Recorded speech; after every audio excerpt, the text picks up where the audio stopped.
Okay, good evening everyone. And basically, ଆମେ ଯେମିତି କହୁଥିଲେ ଆଜିର ସେସନ ଟିକେ ଶୁଣିବା ରାଇଟ୍ ଏକ୍ଜାମ ମୁଣ୍ଡ ଉପରେ ବହୁତ ଜଣଙ୍କର ସୋ ଷ୍ଟ୍ରାଟେଜିରେ ବହୁତ ଗୁଡାଏ ଇସ୍ୟୁସ୍ ରହୁଥିଲା ବା କହୁଥିଲେ ଯେ କୋଉଠି ଜାଣି ହଉଛି ନ ଜାଣି ହଉଛି ବହୁତ ଜଣ ପଢାପଢି ବି କରୁଥିବା ଟେଷ୍ଟ ବି ଲେଖୁଥିବା ରାଇଟ୍ ନଟ୍ ଇନ୍ ଇସ୍ୟୁ କିନ୍ତୁ ଯୋଉ ଏକ୍ଜାମ୍ସ ର ଭେରିଏବିଲିଟି ରହୁଛି ଏକ୍ଜାମ୍ସ କୁ କ୍ରାକ୍ କରିବା ପାଇଁ ଗୁଡାଏ କ୍ରାଇଟେରିଆ ରହେ ଏକ୍ଜାମ କୁ ଚିହ୍ନିବା ପାଇଁ ଯୋଉ କହୁଛନ୍ତି ଗୋଟେ ଷ୍ଟ୍ରାଟେଜି ନଥିଲେ ଏକ୍ଜାମ୍ସ କ୍ରାକ୍ କରିବା ବହୁତ ଅସୁବିଧା ହେଇଯାଏ ରାଇଟ୍ ସୋ ସିମିଲାର ୱେରେ ମୁଁ ଡେଫିନେଟଲି କହିବି ଆଜିର ସେସନରେ as I mentioned earlier so Jyoti sir ଅଛନ୍ତି ଜ୍ୟୋତି ସାର୍ 2021 ବ୍ୟାଚ୍ ର ଓଏସ୍ ରାଇଟ୍ ସୋ ଅଲରେଡି ତହସିଲଦାର ଜବ୍ କରୁଛନ୍ତି ଅଲରେଡି ଜିଓଗ୍ରାଫି ଆଣ୍ଡ ଆକାଉଣ୍ଟାନ୍ସି ପେପରରେ ସେ ଟପ୍ କରିଥିଲେ ଆଣ୍ଡ ଅବଭିୟସଲି ମୁଁ କହିବି ଯେତେବେଳେ ଜର୍ଣ୍ଣି ହଡଲଟା ଯେତେ ଷ୍ଟ୍ରଙ୍ଗ ଥାଏ ନା ଯେତେବେଳେ ସେତେବେଳେ ତମେ ବାଉନ୍ସ ବ୍ୟାକ୍ କରିପାରିବ ଯଦି ସବୁବେଳେ ସେ କଥା କୁହନ୍ତି ସେସନରେ ଯେ ଟାଇମ ମୁଭମେଣ୍ଟ ଏମିତି ଆସିଥିଲା କଣ୍ଟିନ୍ୟୁଅସ୍ ଫେଲର ପରେ ଏକ୍ଜାମ ଦେବିନି ବଟ୍ ଏଗେନ୍ ଫାଇଟ୍ ବ୍ୟାକ୍ କରିବା ଏକ୍ଜାମ ଦେବା ଟପ୍ ର୍ୟାଙ୍କରରେ ଆସିବ geography optionals with commerce and accountancy it's fine right even though Pragya ବି ଅଛନ୍ତି ଆମ ସହିତ ରାଇଟ୍ ଦେଖିଥିବ ବହୁତ ଥର ଇଣ୍ଟରାକ୍ଟ କରିଛନ୍ତି ତମ ସହିତ ଏସେ ଉପରେ ଷ୍ଟ୍ରାଟେଜି ଦେଇଛନ୍ତି ଗୋଟେ ହଡଲ ମୁଭମେଣ୍ଟରେ ଫାଇଟ୍ ବ୍ୟାକ୍ କରିବା ଇଣ୍ଟରଭ୍ୟୁ କିଛି ଦିନ ପୂର୍ବରୁ ପ୍ୟାରେଣ୍ଟ ଚାଲିଯିବା ଷ୍ଟିଲ୍ ସେ ଲଢିଛନ୍ତି whatever may be fight back କରିକି ଲଢିବା ଆଣ୍ଡ ୱିନ୍ କରିବା ଏଗେନ୍ ବହୁତ ଜଣ କହୁଥିଲେ ଆମକୁ ସୋସିଓଲୋଜି ଷ୍ଟ୍ରାଟେଜି ରାଇଟ୍ ରାଜେଶ ବି ଅଛନ୍ତି କସ୍ତୁରୀ ଅଛନ୍ତି ପିଏସ୍ଆର ଅପସନାଲ ଗୋଟେ ହାଉସ ୱାଇଫ୍ ଗୋଟେ ଘରେ ବସିକି ପ୍ରିପାରେସନ୍ କରିବା ଆଉ କ୍ରାକ୍ କରିବା ସେଥିପାଇଁ କୌଣସି ଭିଡ ଭିତରେ ଯିବାକୁ ପଡିବନି ରାଇଟ୍ ସୋ ଭିଡ ବାହାରେ ରହିକି ଏକ୍ଜାମର ଯୋଉ ସାଇକୋଲୋଜି ଭିତରେ ଫାଇଟ୍ କରିବାର ଯୋଉ ପ୍ରୟାସ ରହିଛି ରାଇଟ୍ ମତଲବ ଯଦି ତମେ ଷ୍ଟ୍ରାଟେଜିକୁ ଠିକ ସେ ଫଲୋ କରୁଛ ତ ତମେ କୋଉଠି ବସିଲେ କରିନବ ଏଥିପାଇଁ କିଛି ଦୌଡ଼ିବାର ନାହିଁ ରାଇଟ୍ ସିମ୍ପଲ ଷ୍ଟ୍ରାଟେଜି ସିଙ୍ଗଲ ୱେରେ କ୍ରାକ୍ କରିବା ରାଇଟ୍ କୋଉଠି ନା କୋଉଠି ଜ୍ୟୋତିଙ୍କ ଠାରୁ ସମସ୍ତେ ଇନ୍ସପାୟାର ହେଇଥିଲେ କେବେ ନା କେବେ ସୋ ତାଙ୍କ ଡିରେକ୍ସନରେ ଶୁଣିଥିଲେ ସୋ ଆଜି ସେମାନେ ବି ରେସ୍ରେ ଅଛନ୍ତି ସୋ ଏଭ୍ରିବଡି ରାଇଟ୍ ସୋ ଆଉ କଣ କହିବି right these are the things so definitely geography optionals ହଉ ସୋସିଓଲୋଜି ହଉ ବା ପିଏସ୍ଆର ହଉ ରାଇଟ୍ ଯେତିକି ମୁଁ କହିଥିଲି ତାଙ୍କର ଅଗ୍ରିକଲଚର ଅପସନାଲ ରାଙ୍କ 44 somehow ସିଏ ଟ୍ରାଭେଲ କରୁଛନ୍ତି ଜଏନ୍ କରିନାହାନ୍ତି କିନ୍ତୁ ବାକି ସଙ୍ଗୀତା ବି ଅଛନ୍ତି ରାଇଟ୍ ସୋ ସିମିଲାର ୱେରେ ଆମେ ଯଦି କହିବା ଏ ପ୍ରୋସେସ ଭିତରେ ଗୋଟେ ହିଁ ଜିନିଷ ଶିଖିବାର ଅଛି ଯେ ଯୋଉଠି ଡିରେକ୍ସନ ନଥାଏ କୋଉଠି ନା କୋଉଠି ମିଳି ନଥାଏ ବା ଯୋଉଠି ଆମେ ଯେମିତି ଜ୍ୟୋତି ପଚାରିବ ସେ ସବୁବେଳେ କୁହନ୍ତି ତ ନିଜ ମୁଣ୍ଡ ବହୁତ ଲଗେଇ ସାରିଛି ଆଉ ଶୁଣିବାର ନାହିଁ ଲଗେଇବାର ନାହିଁ ମତେ ଯଦି କ୍ରାକ୍ କରିବାର ଅଛି ତାହେଲେ ମତେ ଗୋଟେ ଷ୍ଟ୍ରାଟେଜି ଫଲୋ କରିବାର ଅଛି ଦ୍ୟାଟ୍ସ ଇଟ୍ ଯୋଉ ଦିନ ସେ ଏଣ୍ଟ୍ରି କଲେ ସେଦିନ ସେ ଏଣ୍ଟ୍ରି କରିକି ଚାଲିଲେ ସିମିଲାର ୱେରେ କସ୍ତୁରୀ ରାଇଟ୍ ତାଙ୍କୁ ବି ପଚାରିବ ସଙ୍ଗୀତା ହୁଅନ୍ତୁ ରାଜେଶ ଅଛନ୍ତି ସେମ୍ ଜିନିଷ ନିଜ ମୁଣ୍ଡ ଲଗେଇବାର ନାହିଁ ଏଠି ରାଇଟ୍ ମାର୍କେଟରେ ରିସୋର୍ସେସ୍ ଏତେ ପ୍ଲାଟର ହେଇକି ଅଛି ଯେ ତମେ କନଫ୍ୟୁଜନ୍ସ ହେଇଯାଅ एंड एग्जाम टाइम रे स्ट्रेटेजीटा बहुत मैटर करे से स्मॉल स्मॉल जिनस यूनिकनेस तुमको किसी लीड करे वो जर्नी भीतर right so over to you guys right जहार किसी भी क्वेरीज अच्छी right you can ask to Jyoti Pragya right मतलब सोशियोलॉजी हो बा जियोग्राफी हो बा कस्तूरी भी अच्छा PSR right if you want to like ask anything right नमस्कार संगीता संगीता भी अच्छा so if you ask anything right जहाँ जहाँ इश्यूज रोचे टाइम रे कोठी लिखा कथा केमती करबा कथा को वे रे ऑप्शनल्स को डील करबा कथा सेटा mostly and Jyoti also said some strategy regarding that essay like how he prepared during his times how he smartly prepared during his times काहे सो स्मॉल स्मॉल जिंस बहुत मैटर करे राइट सो डेफिनेटली कंटिन्यूटी करबा right Okay, so let's hand over to the questions, or shall I tell to like anybody, like Jyoti? Okay, start from your end, then I'll talk to like Pragya and all the Sangeeta and everybody, or else to you can ask the questions, or at least they will able to answer it.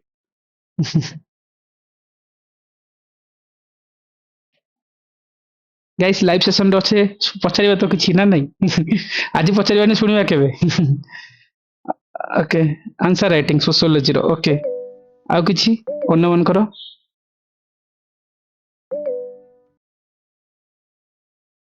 Geography optionals right नमस्कार हाँ sociology केमती start करबा सेटा केते कहबे okay okay मतलब कोटे मतलब को रिसोर्सेस फॉलो करबा कथा और आंसर राइटिंग और आज्ञा माने जियोग्राफी रो टोटल पढ़ा माने जानुनी सोशियोलॉजी ता विषय रे ओके କେମିତି ଷ୍ଟାର୍ଟ କରିବା? Okay okay geography paper two strategy right mostly Sangeeta हेले कि ज्योति अछंती कहि परिबे राइट पीएसआई रो भी किछि क्वेश्चंस जदी अछि can put it here right अच्छा थिंकर को केमती कनेक्ट करबा right PSIR structure writing कोन रहबो ओके सोशियोलॉजी ऑप्शनल नोट्स वगैरह राइट निकिंग करो सेम जिंसो right mostly peoples are waiting कि सोशियोलॉजी रे भी किछि कहंतु प्रज्ञा मैम को ସାର୍ तो हम्म ସାର୍ ନମସ୍କାର। हम्म ସାର୍ PSI और ऑप्शनल ମାନେ ତାର ନୋट्स କେମିତି ପ୍ରିପେୟାର କରିବ ଆଉ କ୍वेଶ୍ଚନ ସବୁ ଫିଲୋସଫିକାଲ ୱେ ରେ ପଢୁଛି ସେଟାକୁ କେମିତି ଟ୍ୟାକଲ କରିବୁ ସେଇଟା ଟିକେ। Okay, okay. Let's do it, right? Let me question pachariba. Okay, let's start with what like I start with Pragya, right? Then Jyoti, right? So Pragya, ପିଲାଙ୍କର କମନ କ୍ୱାରିଜ୍ ଯେ what R the sources ସେମାନେ କ'ଣ follow କରିବେ writing କ'ଣ କରିବା ଦରକାର exactly right so କ'ଣ ରହିବ good evening everyone. Good evening sir, ନମସ୍କାର ସାର୍। ଏବେ ତ ସାର୍ ଏଇଠି ସମସ୍ତେ ଯୋଉମାନେ ଅଛନ୍ତି ପ୍ରାୟ ମେନ୍ସ ଲେଖୁଛନ୍ତି ବୋଧେ? ସମସ୍ତେ ମେନ୍ସ ଲେଖୁଛନ୍ତି କିଛି ଜଣ ଅଛନ୍ତି ନୂଆ ଅଛନ୍ତି ବଟ୍ ମ୍ୟାକ୍ସିମମ୍ 90% ମେନ୍ସ ପିଲା ଅଛନ୍ତି। ହଁ ସାର୍ ମେନ୍ସ ଯଦି ଲେଖୁଛନ୍ତି ଏବେ ସାର୍ ଯଦି ମୁଁ ସୋର୍ସେସ୍ ମାନେ କହିବି ମତେ ଲାଗୁଛି କି ମାନେ ସୋର୍ସ ତ ସମସ୍ତଙ୍କ ସେମିତି ଅଲଗା ଅଲଗା ଥାଏ। ସ୍ପେଶାଲ ଏବେ ତ ସାର୍ ଫୋକସ କରିବା କଥା ଯାହା ତମ ମାନେ ଯଦି ତମେ ଯୋଉମାନେ ବି ମେନ୍ସ ଲେଖୁଛ ସ୍ପେଶାଲି ତାଙ୍କ ପାଇଁ କହିବି ଯେହେତୁ ଅଳ୍ପ ଦିନ ଅଛି ମୁଁ ଏଇନା କିଛି ଗୋଟେ ସୋର୍ସ କହିବି ତମମାନେ ଧର ମାନେ ଆଉଟ୍ ଅଫ୍ କ୍ୟୁରିଓସିଟି ଫୋମୋ କ୍ରିଏଟ କରିକି ସେ ସୋର୍ସ ଦେଖିବ ମୁଁ ସେଇଟା ଚାହୁଁନି କାହିଁକି ନା this is not the right time actually. ତ ଯାହା ବି ତମ ପାଖେ ଏବେ ବି ଅଛି ଯୋଉ ନୋଟ୍ସ ବନେଇଛ ଯାହା ବି ବନେଇଛ ସେଇଟା ବେଷ୍ଟ ଭାବିକି ଏବେ ସେଇଟାକୁ ହିଁ ପଢ। ସାର୍ ଏଇଟା ମୋର ଗୋଟେ ମାନେ ଯୋଉମାନେ ବି ମେନ୍ସ ଲେଖୁଛନ୍ତି ତାଙ୍କୁ ଏଇଟା ସଜେସନ ରହିବ କି ଏବେ ଆଉ କଣ ରିସୋର୍ସ ଫଲୋ କରିଦବା କି ଏଇଠୁ ଟିକେ ଦେଖିଦବା ସେଇଠୁ ଟିକେ ଦେଖିଦବା ସେଇ ଭୁଲଟା ଏବେ କରନ୍ତୁନି କାହିଁକି ନା ହାଇ ଟାଇମ୍ ଏବେ କି ଆପଣଙ୍କ ପାଖେ ଯାହା ବି ଅଛି କିଛି ତ ଆପଣ ମେନ୍ସ ମାନେ ଲେଖୁଛନ୍ତି ମାନେ କିଛି ଆପଣ ବନେଇଥିବେ କି କିଛି ତ ଥିବ ନା ଆପଣଙ୍କ ପାଖେ ନା କିଛି କି ଏମିତି ଅଛନ୍ତି କି କିଛି ଷ୍ଟାର୍ଟ କରିନାହାନ୍ତି କି ସୋସିଓଲୋଜି ଲେଖିବାକୁ ଯାଉଛନ୍ତି କି କଣ କିଛି ସେମିତି ଅଛନ୍ତି କି ସାର୍ ପିଲା? ନା କିଛି ଜଣ ଅଛନ୍ତି ସେମିତି ବଟ୍ ମ୍ୟାକ୍ସିମମ୍ ଜଣଙ୍କର କହୁଛନ୍ତି ଆନ୍ସର ରାଇଟିଂ କ'ଣ କରିବା ଲାଇକ୍ କୋଉ ୱେରେ ଲାଇକ୍ ଆମେ ଯେମିତି କହୁଛନ୍ତି ଥିଙ୍କରକୁ କନେକ୍ଟ କରିବା ଏମିତି କିଛି କିଛି କ୍ୱାରିଜ୍ ରହୁଛି ଆଉ ରିସୋର୍ସେସ୍ ଆଜ୍ଞା। ତ ଲାଇକ୍ ଅବଭିୟସଲି ମଲ୍ଟିପୁଲ ଭେରି କରେ କିନ୍ତୁ ଆନ୍ସର ରାଇଟିଂଟା କୋଉ ୱେରେ ହେବା କଥା ପ୍ରଜ୍ଞା ସେଇଟା ମୋଷ୍ଟଲି କ୍ୱାରି ରହୁଛି। ସୋସିଓଲୋଜିର ମୁଁ ଗୋଟେ ମାନେ ମେନ୍ ତମକୁ ଯଦି ଗୋଟେ ୱାର୍ଡରେ ଗୋଟେ ଜିନିଷ କହିପାରିବି କି ସୋସିଓଲୋଜି ଇଜ ନଟ୍ ଆବାଉଟ୍ ନୋଇଂ ମାନେ ତମେ କଣ କଣ ସବୁ ଜାଣିଛ ବଟ୍ ଯାହା ବି ଜାଣିଛ ତାକୁ ତମେ କେତେ ଦୂର ସୋସିଓଲୋଜିକାଲି ଏକ୍ସପ୍ଲେନ କରିପାରୁଛ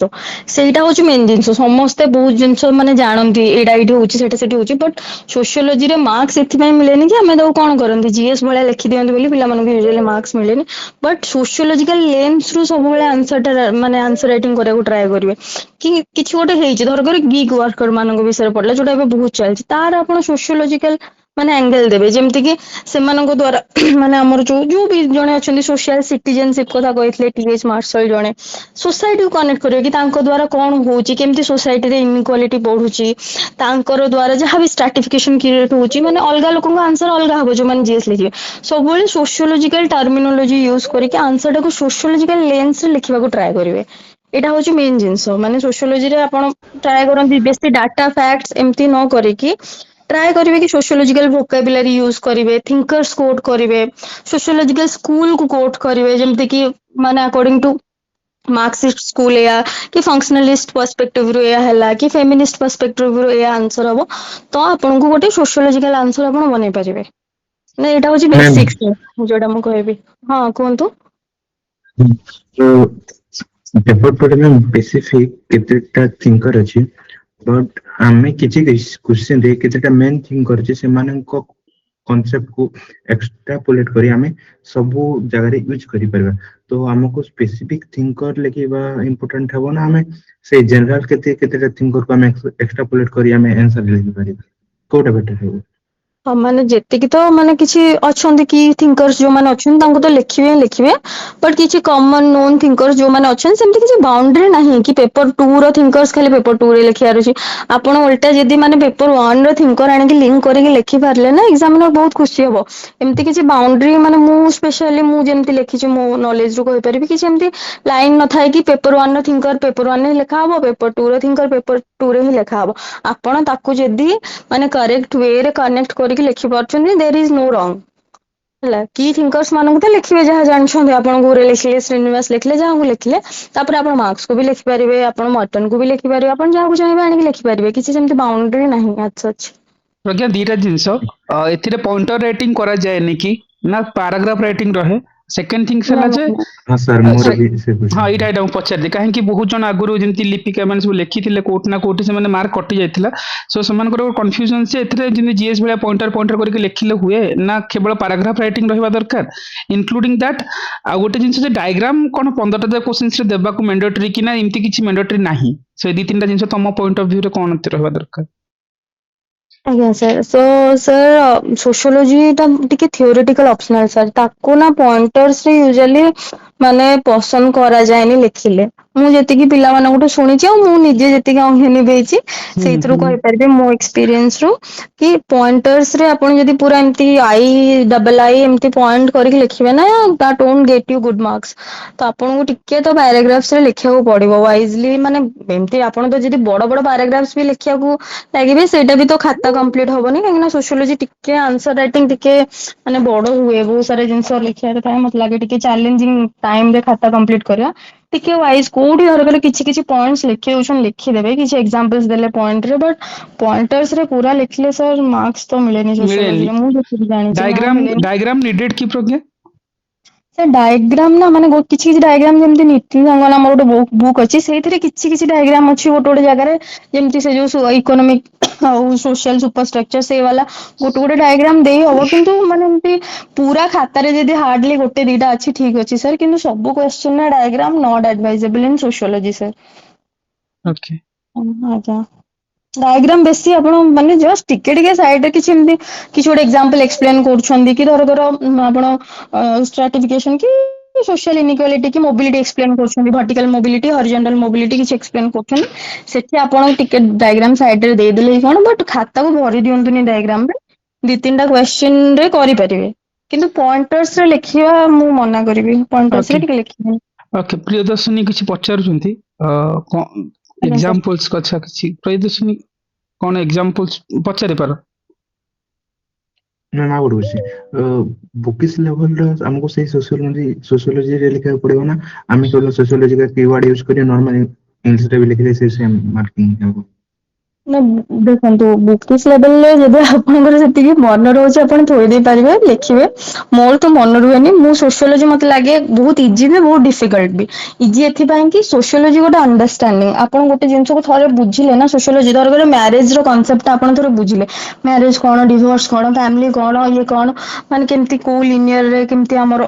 ଲିନିଏଜ ଟା କଣ, ଡିସେଣ୍ଟ କଣ, ଥରେ ଆପଣଙ୍କ ମାଇଣ୍ଡରେ ରହିଗଲା ନା ଆପଣ ଗୋଟେ ଆନ୍ସର ଫ୍ରେମ କରିପାରିବେ, ସେଇଟା ସୋସିଓଲୋଜିରେ ଇଜି। ଆଉ ଡିଫିକଲ୍ଟ ଏଇଟା କି ଆପଣଙ୍କୁ ନା ସବୁ ଜିନିଷକୁ ସେଇ ସୋସିଓଲୋଜିକାଲ ଆଙ୍ଗେଲ ଯାହାବି, କାହିଁକି ନା ଏବେ ଟିକେ କ୍ୱେଶ୍ଚିନ୍ସ ଲାଷ୍ଟ ଇୟର ଆପଣ ମାନେ ଦେଖିଥିବେ ଟିକେ ଡାଇନାମିକ ହଉଛି କ୍ୱେଶ୍ଚିନ୍ସ, ଆଗରୁ ଯେମିତି ଡାଇରେକ୍ଟ ପଚାରି ଦଉଥିଲା ଏଇଟା କଣ ସେଟା କଣ, ମାନେ ପୁରା ଥୋଇ ଦଉଥିଲା ଆପଣ ଲେଖି ଦେଇକି ପିଲାମାନେ ଆସୁଥିଲେ, ସେମିତି ହଉନି ଏବେ ଟିକେ ଡାଇନାମିକ। ତ ସୋସିଓଲୋଜିକୁ ବୁଝିବାକୁ ଟ୍ରାଏ କରନ୍ତୁ ରାଦର ଦାନ ବିଙ୍ଗ ବୁକିଶ। ମୁଁ ଏତିକି କହିବି କି ଡେଭଲପ ଏ ପର୍ସପେକ୍ଟିଭ, ସବୁ ଜିନିଷର ଗୋଟେ ସୋସିଓଲୋଜିକାଲ ପର୍ସପେକ୍ଟିଭ ରୁ ଭାବିକି ଦେଖନ୍ତୁ, ଯାହାବି ଆପଣଙ୍କର ଯୋଉ ବି ଟପିକ ହଉ, ବିଟ୍ ଏନିଥିଙ୍ଗ। ଧରକର ଆମର MMR IMR, ଲୋକମାନେ ଜିଏସ୍ ଲେଖିଲା ବେଳେ MMR IMR ମାନେ ୟା ଅନୁସାରେ WHO ଅନୁସାରେ ଏୟା ଡେଫିନେସନ,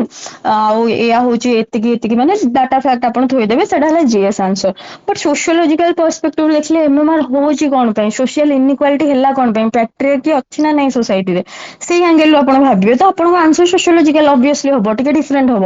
ଆପଣ ଏମିତି ଯଦି ନର୍ମାଲ IMR MMR ଜଣେ ଜିଏସ୍ ଯୋଉମାନେ ବି ପଢୁଛନ୍ତି ସେମାନେ ବି ଲେଖିପାରିବେ, ବଟ ଆପଣଙ୍କ ଆନ୍ସର କଣ ଅଲଗା ହବ, ଆପଣ ସେଇଟା ଆପଣଙ୍କ ସୋସାଇଟିକୁ ଆଣିକି ଥୋଇବେ କି ସୋସାଇଟିରେ ଇନଇକ୍ୱାଲିଟି ଅଛି, ସୋସାଇଟିରେ ପ୍ୟାଟ୍ରିଆର୍କିଆଲ ଚାଲିଛି। ଆଉ ଗୋଟେ ଥିଲା କାହାର ମୋର ଥିଙ୍କର ଟା ଟିକେ ମନେ ପଡୁନି, ଗୋଟେ ବାୟୋ କଣ୍ଟ୍ରୋଲ ଉପରେ ଥିଲା, କେମିତି ଝିଅ ମାନଙ୍କ ବଡିକୁ ପୁଅ ମାନଙ୍କର କଣ୍ଟ୍ରୋଲ ଲଙ୍ଗ ରନ ରୁ ରହି ଆସିଛି, ଏଜୁକେସନ ପୁରେଇବେ, କେମିତି ଏଜୁକେସନରେ ଗ୍ୟାପ ରହୁଛି ବୋଲି IMR MMR ହଉଛି, ସବୁ ଜିନିଷ ସେଇଟା ହଉଛି ଆପଣଙ୍କର ଆନ୍ସର ସୋସିଓଲୋଜିକାଲ କରିବ। ତ ଆପଣ ସେଇ ପର୍ସପେକ୍ଟିଭ ଟା ବିଲ୍ଡ କରନ୍ତୁ rather than being bookish. Okay okay thank Pragya you सब हेडिंग वगैरह दिया जाए कि पचारुଛନ୍ତି ପିଲା କିଛି ଆଉ एग्जांपल्स କେତେଟା ଦେଇ ହବ मतलब କହୁଛନ୍ତି ଯେ मतलब ଯଦି ଆପଣ जो ପଏଣ୍ଟର ଲେଖିବେ ସେଇଥିରେ କିଛି एग्जांपल्स वगैरह ଆଡ୍ କରିବା କେତେଟା ଦେଇ ହବ ଯେମିତି ପଚାରୁଛନ୍ତି ପ୍ରିୟଦର୍ଶିନୀ ହେରିକା ଆଉ ମୋଷ୍ଟଲି सब हेडिंग वगैरह ଦେଇକି ଲେଖି ହୁଏ ନା କେବଳ ପାରାଗ୍ରାଫ ହିଁ ଚାଲିବ ଦରକାର ଦିଟା କମନ क्वेश्चंस ଅଛି। ଆଜ୍ଞା ସାର୍ ଆଜ୍ଞା ତ ମୁଁ ସାର୍ ଏମିତି ଲେଖୁଥିଲି ଧରକର ମାନେ କିଛି ବି କ୍ୱେଶ୍ଚିନ୍ସ ଅଛି ତ ଫାର୍ଷ୍ଟ ଇଣ୍ଟ୍ରୋ ଦେନ୍ କ୍ୱେଶ୍ଚିନ୍ ଅନୁସାରେ ଗୋଟେ ବଡ ମାନେ ଯାହାବି ଧରକର କିଛି ଗୋଟେ ପଚାରିଛି କି ୟାର ଇମ୍ପ୍ଲିକେସନ୍ସ କଣ ତ ସେଇଟା ସବ୍ ହେଡିଙ୍ଗ ଦଉଥିଲି ଦେନ୍ ତାର ପୁଣି ଆହୁରି ତାକୁ ପଏଣ୍ଟସ ବ୍ରେକ୍ କରୁଥିଲି ଧରକର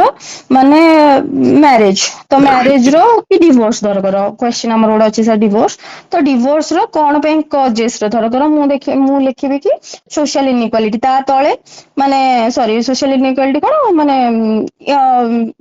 ଏମ୍ପାୱାରମେଣ୍ଟ ଅଫ ଓମେନ୍ ଗୋଟେ ଆଙ୍ଗେଲ ମୁଁ ଦେବି କି ଓମେନ୍ ମାନେ ଏବେ ଏମ୍ପାୱାର ହେଲେଣି ତ ଡିଭୋର୍ସ ରେଟ୍ ବଢୁଛି ତ ସେଠି ମୁଁ ଏକ୍ସପ୍ଲେନ କରୁଥିଲି ଦି ଲାଇନ୍ କେମିତି ଏମ୍ପାୱାରମେଣ୍ଟ ଅଫ ଓମେନ୍ ତାଙ୍କୁ ମାନେ ଫାଇନାନ୍ସିଆଲ ଅଟୋନୋମି ଦେଲାଣି ସେ ଆଉ କୋଉ ଜିନିଷରେ ମାନେ ନିଜକୁ ସାକ୍ରିଫାଇସ୍ କରିବାକୁ ଚାହୁଁନାହାନ୍ତି ଗୋଟେ ସାକ୍ରିଫାଇସ୍ ରେ ମ୍ୟାରେଜ ରହିବାକୁ ଚାହୁଁନାହାନ୍ତି ତ ସେଇଟା ଦେଇକି ଗୋଟେ ଏକ୍ସାମ୍ପଲ କିଛି ବି ଡାଟା ଫ୍ୟାକ୍ଟ ହେଲା କି କିଛି ଥିଙ୍କର ଧରକର କିଏ କହିଛନ୍ତି ସେଇ ରିଲେଟେଡ ସେଇ ତଳେ ଗୋଟେ ଏକ୍ସାମ୍ପଲ ଦେଲି ଦେନ୍ ନେକ୍ସଟ ଗୋଟେ ପୁଣି ଛୋଟ ସବ୍ ହେଡିଙ୍ଗ ତା ତଳେ ଦି ଲାଇନ୍ ଏକ୍ସାମ୍ପଲ ମୋର ଏମିତି ଥିଲା ସାର୍ ଲେଖା ଷ୍ଟାଇଲ ଟା ହୁଁ।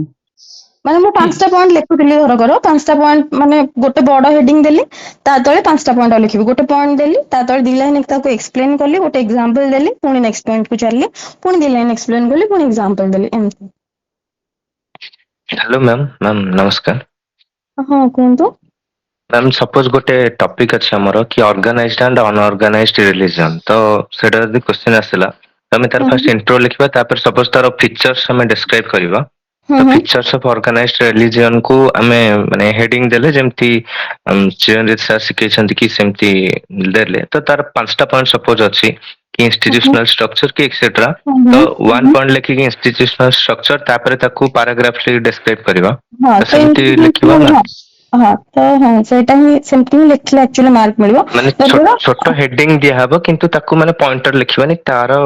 ତା ତଳେ ସେମିତି ଡଟ୍ ଦେଇକି କିମ୍ବା ହାଇଫେନ ଦେଇକି ହଁ ଏକ୍ସପ୍ଲେନ କରିବା ତାକୁ ଦି ତ ଲାଇନ୍ ସେଇ ଏକ୍ସପ୍ଲେନ ଆଜ୍ଞା କରିଦେବେ ଆଉ ହଁ ମାନେ ଦେନ୍ କି ଧରକର ଆପଣ ଗୋଟେ ଲେଖିଦେଲେ କି ଫିଚର୍ସ ଅଫ ଅର୍ଗାନାଇଜ୍ଡ ରିଲିଜନ ଯାହାବି ହେଲା ଆପଣ ଗୋଟେ ଲେଖିଲେ ଇନଷ୍ଟିଟ୍ୟୁସନାଲ ଷ୍ଟ୍ରକ୍ଚର ଅଛି ତାଙ୍କର କଣ ମାନେ ତାଙ୍କର ସବୁ ଯାକ କି ଗୋଟେ ହେଡ୍ ଅଛନ୍ତି ରିଲିଜିୟସ ହେଡ୍ ଜଣେ ଆମେ ପାଇବା ତାପରେ ଆମେ ଧରକର ଲେଖିଲେ ତ ଏମିତି ଗୋଟେ ଗୋଟେ ପଏଣ୍ଟ ଧରକର ଆପଣ ଲେଖିଲେ ନା ଆନ୍ସର ଟା ପୁରା ପଏଣ୍ଟ ହେଇଗଲା ନା ତ ସେମିତି କରିବେନି ଫିଚର୍ସ ଲେଖିଲେ ଧରକର ଲେଖିଲେ ଅର୍ଗାନାଇଜ୍ଡ ମାନେ ଲେଖିଲେ କି କଣ ଇନଷ୍ଟିଟ୍ୟୁସନାଲ ଷ୍ଟ୍ରକ୍ଚର ଅଛି ଦେଖିବେ କି ମାନେ ଅର୍ଗାନାଇଜ୍ଡ ରିଲିଜନ ଲାଇକ୍ ହିନ୍ଦୁଇଜମ ଖ୍ରୀଷ୍ଟିଆନିଟି ଏମିତି ଟେମ୍ପଲ ଅଛି ଆମର ମସ୍କ ଅଛି ଚର୍ଚେସ୍ ଅଛି ଗୋଟେ ଏକ୍ସାମ୍ପଲ ଦେଇଦେବେ ଏଇଟା ହିନ୍ଦୁଇଜମ ର ଇନଷ୍ଟିଟ୍ୟୁସନାଲ ଷ୍ଟ୍ରକ୍ଚର କିଛି ଗୋଟେ ମନ୍ଦିର ଦେଇଦେବେ କି ଏଇଟା ହଉଛି ମକ୍କା ମଦିନା ଲେଖିଲେ ତାର ଏମିତି ଲେଖିଦେବେ ଏକ୍ସାମ୍ପଲ ଟିକେ ଟିକେ ଦେଇକି ଆଉ ଡାଇରେକ୍ଟ ଖାଲି ଏମିତି ଇନଷ୍ଟିଟ୍ୟୁସନାଲାଇଜ ଷ୍ଟ୍ରକ୍ଚର ଲେଖିଲେ ସେ ତ ଗୋଟେ ପଏଣ୍ଟ ହେଇଗଲା ନା ଆପଣ ଆନ୍ସର ପୁଣି 4 ପେଜ କମ୍ପ୍ଲିଟ କେମିତି କରିବେ ନାଇଁ ନାଇଁ ମ୍ୟାମ୍ ମାନେ ମୁଁ କହିବା କଥା କି ମାନେ ସପୋଜ ମୋ ପାଖରେ ଫିଚର 5ଟା ପଏଣ୍ଟ ଅଛି ମୁଁ ହୁଁ 1 ପଏଣ୍ଟ ଲେଖିଲି କି ଇନଷ୍ଟିଟ୍ୟୁସନାଲ ଷ୍ଟ୍ରକ୍ଚର ତାକୁ 3 ଲାଇନ୍ ଏକ୍ସପ୍ଲେନ କଲି ତାର ଏକ୍ସାମ୍ପଲ ଦେଲି ତ 2 ହୁଁ ପଏଣ୍ଟ ଲେଖିଲି କି ହାୟାରକି ଆଣ୍ଡ କ୍ଲର୍କି ତାକୁ ଏକ୍ସପ୍ଲେନ କଲି କି ହୁଁ ତାପରେ ହୁଁ ଲେଖିଲି କି ଆମର ମୋରାଲ କୋଡ କିଛି ଅଛି କି ତାପରେ ଯାହା ବି ହୁଁ ପଏଣ୍ଟସ ଅଛି ତ ସେମିତି 1 2 3 4 5 6 ପଏଣ୍ଟସ ଦେଇକି ସେଇ ପଏଣ୍ଟ ଗୁଡାକୁ ଏକ୍ସପ୍ଲେନ କରିବି ତ ସେମିତି ହେଇପାରିବ ନା କେବଳ ମାନେ 1 ଦେବିନି କିନ୍ତୁ ଖାଲି ଲେଖିଦେବି କି ଇନଷ୍ଟିଟ୍ୟୁସନାଲ ଷ୍ଟ୍ରକ୍ଚର ତାକୁ ଏକ୍ସପ୍ଲେନ କରିବି ତାପରେ ମାନେ ନମ୍ବରିଂ କରିପାରିବେ ଆପଣ ସେମିତି କିଛି ଇସ୍ୟୁଜ ନାହିଁ ଧର ପଏଣ୍ଟ ନମ୍ବରିଂ କଲେ ଓଲଟା ବେଟର କି ସେ ଜାଣିଲେ କି ହଁ 15 ମାର୍କ ର କ୍ୱେଶ୍ଚିନ୍ ପିଲା 5ଟା କି 10ଟା ପଏଣ୍ଟ ଲେଖିଛି ତ ନମ୍ବରିଂ କରିପାରିବେ କିଛି ଇସ୍ୟୁଜ ନାହିଁ ବଟ୍ ଟିକେ ମାନେ ସୋସିଓଲୋଜିରେ ମାନେ ରୋମାନ ନମ୍ବର ୟୁଜ ନ କରିକି ଏମିତି 1 2 ଏମିତି ଲେଖିବେ ଠିକ ଅଛି ମ୍ୟାମ୍ ଥ୍ୟାଙ୍କ ୟୁ ओके ହୁଁ सो बेसिकली कॉमन क्वेश्चन तो एड्रेस ही सालानी बेसिकली प्रज्ञा शॉर्ट नोट्स वगैरह राइट मतलब आफ्टर लाइक मेन नोट्स पर शॉर्ट नोट्स तमे तो लाइक मु तो आगुर जानी छी एवरीथिंग से तुम शॉर्ट नोट्स थाए से प्रिलिम रो हो कि मेंस रो हो सो दैट इज ଆଜ୍ଞା द ସାର୍ क्रक्स सेटा कस्तूरींकर अच्छी से ज्योति सारंकर भी अच्छी संगीतांकर अच्छी समस्तंकर अच्छी सो शॉर्ट नोट्स रोल कौन and short notes exam time पे तो निहाती दरकार सब सब्जेक्ट इंक्लूडिंग जीएस सो किमती कौन बनवा दरकार आउ को like after like reading of 5 to 6 times ना कौन किमती लाइक स्ट्रेटजी कौन रहिले गोटे एस्पिरेंट लास्ट मोमेंट रिवीजन पे हेल्पफुल हो पारिबो ଆଜ୍ଞା ସାର୍ ଅପସନାଲ ରେ ତ ମତେ ଲାଗେ କି ସର୍ଟ ନୋଟ ରହିବା ବହୁତ ଇମ୍ପୋର୍ଟାଣ୍ଟ ଏଥିପାଇଁ କାହିଁକି ନା ଏବେ ତ ସାର୍ ଟିକେ ଟାଇମ ଦଉଛି ଆଗରୁ ମୁଁ ମାନେ ଟାଇମ ଦିଏନି 2 ଦିନରେ ଆପଣ ଅପସନାଲ ବହୁତ ଭାଷ୍ଟ ଥାଏ ତାକୁ ରିଭାଇଜ କରିକି ଯିବା ଇଟ ସେଲ୍ଫ ଗୋଟେ ବିଗ ଟାସ୍କ ତ ତାକୁ ରିଭାଇଜ କରିବା ବସିକି ଆପଣ ତ ଆଉ ନୋଟସ ପୁରା ଆଡେଇକି ପଢିଲା ବେଳକୁ ତ ସମସ୍ତଙ୍କର ମିନିମମ୍ 5 6ଟା କି 7ଟା ମାନେ ଏମିତି ଖାତା ଥିବ ସୋସିଓଲୋଜିର ମିନିମମ୍ ମାନେ ଯଦି ସେମାନେ ପୁରା ଭଲସେ ନିହାତି ପଢିଛନ୍ତି ଥିବ ଅପସନାଲ ର 6 7ଟା ଖାତା ଥିବ ଆପଣ କେତେ ପଢିବେ ତ ସର୍ଟ ନୋଟ ଆଗରୁ ମାନେ ଜଷ୍ଟ ଖାଲି ମାନେ ସୋସିଓଲୋଜି ସାର୍ ମୁଁ ଯେମିତି କହିଲି ଗୋଟେ ବୁଝିବାର ଜିନିଷ ଥାଏ ସାର୍। ଧରକର ମୁଁ ବୁଝି ଯାଇଛି ଜିନିଷଟା, ମତେ ଖାଲି ଆଖି ପକେଇବାର ଅଛି। ମତେ ଧରକର ପଢିଛି ଗୋଟେ, ସେ ଯେମିତି କହିଲେ ଅନଅର୍ଗାନାଇଜ୍ଡ ରିଲିଜନ ଆଉ ଅର୍ଗାନାଇଜ୍ଡ ରିଲିଜନ, ସେ ଯୋଉ ପଏଣ୍ଟସ ଗୁଡା କହିଲେ, ଖାଲି ସେଇ ପଏଣ୍ଟସ ର ଯଦି ମୋ ପାଖେ ଗୋଟେ ନୋଟ ଥିବ, ତାର ଏକ୍ସପ୍ଲେନେସନ ମୋ ହେଡ ରେ ଅଲରେଡି ଥିବ। ଯଦି ମୁଁ ଭଲସେ ପଢିଛି ନା ସାର୍, ତ ମୁଁ ଜାଣିଛି କି ଧରକର ମୁଁ ଲେଖିଲି କି କିଛି ମୋରାଲ କୋଡ ଅଫ କଣ୍ଡକ୍ଟ ଅଛି, ତ ମୁଁ ଜାଣିଛି ତା ଅଣ୍ଡରରେ କଣ ଲେଖା ହବ ସେଇଟା ମତେ ଜଣା। ବଟ୍ ମୋର ସେ ପଏଣ୍ଟ ଟା ମେନ୍ ତ ମନେ ପଡିବାର ଅଛି ନା। ତ ନିହାତି ସେଇଟା ହଉଛି କାମ ସର୍ଟ ନୋଟ ର, କି ଆପଣଙ୍କ ପାଖେ ଯଦି ପଏଣ୍ଟସ ମାନେ ଯୋଉ ଯାହାବି ଆପଣ ଲେଖିବେ, ଯାହାବି ସେ ଯୋଉ ସବ ହେଡିଙ୍ଗ ବାଲା ପଏଣ୍ଟ ମନେ ଥିବାର ଅଛି। ତାପରେ ଆପଣଙ୍କୁ କଣ ଲେଖିବାର ଅଛି, ଆପଣଙ୍କୁ ତାପରେ ସେଇଠି ମନେ ପଡିଯିବ, ଆଉ ସେଇଠି ଆପଣ ଏକ୍ସାମ୍ପଲ୍ସ ଦେଇଦେବେ। କିନ୍ତୁ ସେ ପଏଣ୍ଟସ ମନେ ପଡିବାର ଅଛି। ଆଉ ସେଥିପାଇଁ ତାକୁରୁ ଯଦି ମାନେ ସବୁର ମାନେ କିଛି ଗୋଟେ ଟପିକ ନେଲା, ଗୋଟେ ହାଫ ପେଜ କି ଗୋଟେ ପେଜ ରେ ଜଷ୍ଟ ଖାଲି ଠାରି ଦେଇଥିବା ସର୍ଟ ନୋଟ ମାନେ କଣ ସାର୍? ଆଉ ମାନେ ସେଥିରେ ତ ସବୁ ଲେଖି ହବନି। ଏଇଟା ପଢିଲା ଧରକର ମ୍ୟାରେଜ ପଢିଲା, ମୁଁ ମ୍ୟାରେଜ ବିଷୟରେ କୋଉ କୋଉ ଥିଙ୍କର୍ସ ଲେଖିବି। ଧରକର ମୋର ପଡିଲା ଗୋଟେ, ଆମର ଗୋଟେ ଆସେ ସାର୍, ଏବେ ସାଙ୍ଗେ ସାଙ୍ଗେ ମୁଁ ମନେ ହଁ ପକେଇ ଠିକ ଅଛି ପାରୁନି ଠିକ ଅଛି ପ୍ରଜ୍ଞା। ହଁ ଆଜ୍ଞା ସାର୍। ଆଉ ଗୋଟେ ବି ପ୍ରଜ୍ଞା ବେଟର ରହିବ, ତମର ଗୋଟେ ଆନ୍ସର ବି ଯଦି କେମିତି ଗୋଟେ ଭଲ ଆନ୍ସର ଗୋଟେ ସେୟାର କରିଦେଲେ ପିଲାଙ୍କ ପାଇଁ ଗୋଟେ ଆଇଡିଆ ହେଇଯିବ ଯେ ଗୋଟେ ଆନ୍ସର କେମିତି ଲେଖାଯାଏ। ଠିକ ଅଛି। ଆଜ୍ଞା ଆଜ୍ଞା ସାର୍। ହଁ, ଆ, ଥିଙ୍କର୍ସ ତ ସାର୍ ରଖିବେ ମାନେ ସୋସିଓଲୋଜିରେ ଟିକେ ଥିଙ୍କର୍ସ ମାନଙ୍କ ମାନେ ଏମିତି ନାହିଁ କି ମାନେ ମୁଁ ବାଉଣ୍ଡ କରୁନି କି ସବୁଠି ଫୋର୍ସ କରିବେ ଥିଙ୍କର୍ସ, ବଟ୍ ଟ୍ରାଏ କରିବେ କି ସବୁ ଟପିକ ରେ ଆପଣଙ୍କ ପାଖେ ଥିଙ୍କର୍ସ ଅଛି। ଥିଙ୍କର୍ସ ସେମାନେ ଖୋଜୁଛନ୍ତି। ଯଦି ଆପଣଙ୍କୁ କିଛି ବି ଗୋଟେ ଧରକର ପଚରା ହେଇଛି, ତାର ଇଣ୍ଟ୍ରୋ ହିଁ ଆପଣ ଗୋଟେ ଥିଙ୍କର୍ସ ଷ୍ଟାର୍ଟ କରିଦେଲେ, ତ ସେଇଠି ହିଁ ମାନେ ବହୁତ ମାର୍କ ମାନେ ସେଇଟା ଫିଚିଂ ହୁଏ। କି ମୁଁ ଶୁଣିଛି ଇଟ୍ସ ଆଡଭାଇଜେବଲ କି ଆପଣଙ୍କୁ କିଛି ଗୋଟେ ଟପିକ ପଚରା ହଉଛି, ତ ତାର ଥିଙ୍କର ରୁ ହିଁ ଯଦି ଇଣ୍ଟ୍ରୋରେ ଗୋଟେ ଥିଙ୍କର ଆପଣ ଲେଖିଦେଲେ କି ତାଙ୍କ ପର୍ସପେକ୍ଟିଭ ଦେଇଦେଲେ, ତାପରେ ଆନ୍ସର ଭିତରେ 20 ମାର୍କରେ 2-3ଟା ଥିଙ୍କର, 15 ମାର୍କରେ ମିନିମମ୍ 2ଟା ଥିଙ୍କର, ଏମିତି ଟିକେ ଟ୍ରାଏ କରିବେ ଥିଙ୍କର୍ସ ଯେମିତି ହେଲେ ଲେଖିବେ। ଓକେ ଗଟ୍ ଇଟ୍ ଆଉ ଗୋଟେ ଗାଇସ୍। ହଁ ହ୍ୟାଲୋ ପ୍ରିୟଦର୍ଶିନୀ, ହଁ ପ୍ରିୟଦର୍ଶିନୀ, ବୈଶାଲି, ଆଜ୍ଞା ପ୍ରିୟଦର୍ଶିନୀ ଦେନ୍ ସାର୍ ବୈଶାଲି ଦେନ୍ ଜ୍ୟୋତି ସାର୍ ଏମାନେ ୱେଟ୍ କରିଛନ୍ତି। ଲାଷ୍ଟ ୱାନ୍ କ୍ୱେଶ୍ଚିନ୍ ନେବା, ପ୍ରିୟଦର୍ଶିନୀ ଗୋଟେ ୱାନ୍ କ୍ୱେଶ୍ଚନ ସାର୍ ହଁ ଗୋଟେ। ହଁ। ସେ ମ୍ୟାଡାମ ଯୋଉ 15 ମାର୍କ ବାଲା ଯୋଉ କ୍ୱେଶ୍ଚନ ମାନେ କେତେଟା ପଏଣ୍ଟ ଲେଖିବ? ଆମେ ତ ପାରା ଲେଖୁଛେ ନା, ଅଧିକା ତ ଲେଖି ବି ହବନି, 5ଟା କି 7ଟା ସେତିକି ହିଁ ହେଇପାରୁଛି। ତାଠୁ ଅଧିକା ଲେଖିବାକୁ ପଡେ କି? ଆଉ କ୍ରିଟିକ ଟା ଦବୁ କି ଦବୁନୁ ସବୁ କ୍ୱେଶ୍ଚନ, ସେଇଟା ଟିକେ କହିବେ। କେତେଟା ହଁ, ପଏଣ୍ଟ ଆଉ କ୍ରିଟିକ ଦବା କି ନାହିଁ, ଆଉ ଏକ୍ସାମ୍ପଲ ସବୁଥିରେ ଦିଆହବ କି କିଛିଟାରେ ଦିଆହବ, କିଛିଟାରେ ନ ଦିଆହେଲେ ବି ଚଳିବ, ସେଟା ଟିକେ କହିବେ। ହଁ ଦେଖନ୍ତୁ, କ୍ୱେଶ୍ଚିନ୍ ମାନେ ଏବେ ଆଜିକାଲି ନା ଏମିତି ଗୋଟେ କ୍ୱେଶ୍ଚିନ୍ ଆଉ ପଚାରୁନି, କ୍ୱେଶ୍ଚିନ୍ ବ୍ରେକ୍ ହଉଛି। ତ କ୍ୱେଶ୍ଚିନ୍ ଧରକର କିଛି ଗୋଟେ ତା ମାନେ ତାର ଆହୁରି ସବ୍ ପାର୍ଟ ରହୁଛି ନା କ୍ୱେଶ୍ଚିନ୍ ରେ, ଆପଣ ମେକ୍ ସିଓର କରିବେ ସବୁ ସବ୍ ପାର୍ଟ ଆପଣ ଆଡ୍ରେସ କରୁଛନ୍ତି। ଧରକର ଆଗରୁ ଏମିତି ଗୋଟେ କ୍ୱେଶ୍ଚିନ୍ ପୁରା ଏମିତି ପଚାରି ଦଉଥିଲା, ଏୟା କି ଲେଖନ୍ତୁ। ଏବେ ସବ୍ ପାର୍ଟସ ରହୁଛି କ୍ୱେଶ୍ଚିନ୍ ରେ, ଯାହା ଯାହା ବି ସବ୍ ପାର୍ଟସ ଅଛି ସବୁକୁ ଆଡ୍ରେସ କରିବେ। ସବୁର ଗୋଟେ ଗୋଟେ ହେଡିଙ୍ଗ ଦେଇକି,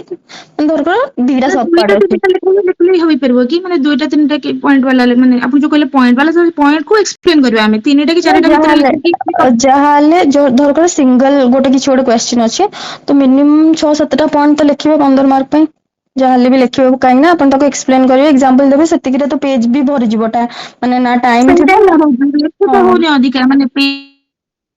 ହଁ ହଁ, ସେଇଟା ଆଉ କିନ୍ତୁ ଏକ୍ସାମ୍ପଲ କରିପାରିବେ। ତାକୁ ଭଲସେ ଲେଖିବେ। ତାକୁ ସେଇଟା ଯୋଉ ଲେଖିବେ ତାକୁ ଭଲସେ ଜଷ୍ଟିଫାଏ କରିବେ। ସେଥିରେ ଗୋଟେ ଥିଙ୍କର ଧରକର ଗୋଟେ ଏକ୍ସାମ୍ପଲରେ ଆପଣ ଥିଙ୍କର ଲେଖିଛନ୍ତି, ଆଉ ଗୋଟେ ଏକ୍ସାମ୍ପଲ ଆପଣଙ୍କୁ ଡେ ଟୁ ଡେ ଯାହା ବି ଲାଇଫ ରେ ହଉଛି କିଛି ଗୋଟେ ଉଠେଇକି ଯଦି ଲେଖିପାରିଲେ ସେଟା ଲେଖିବେ।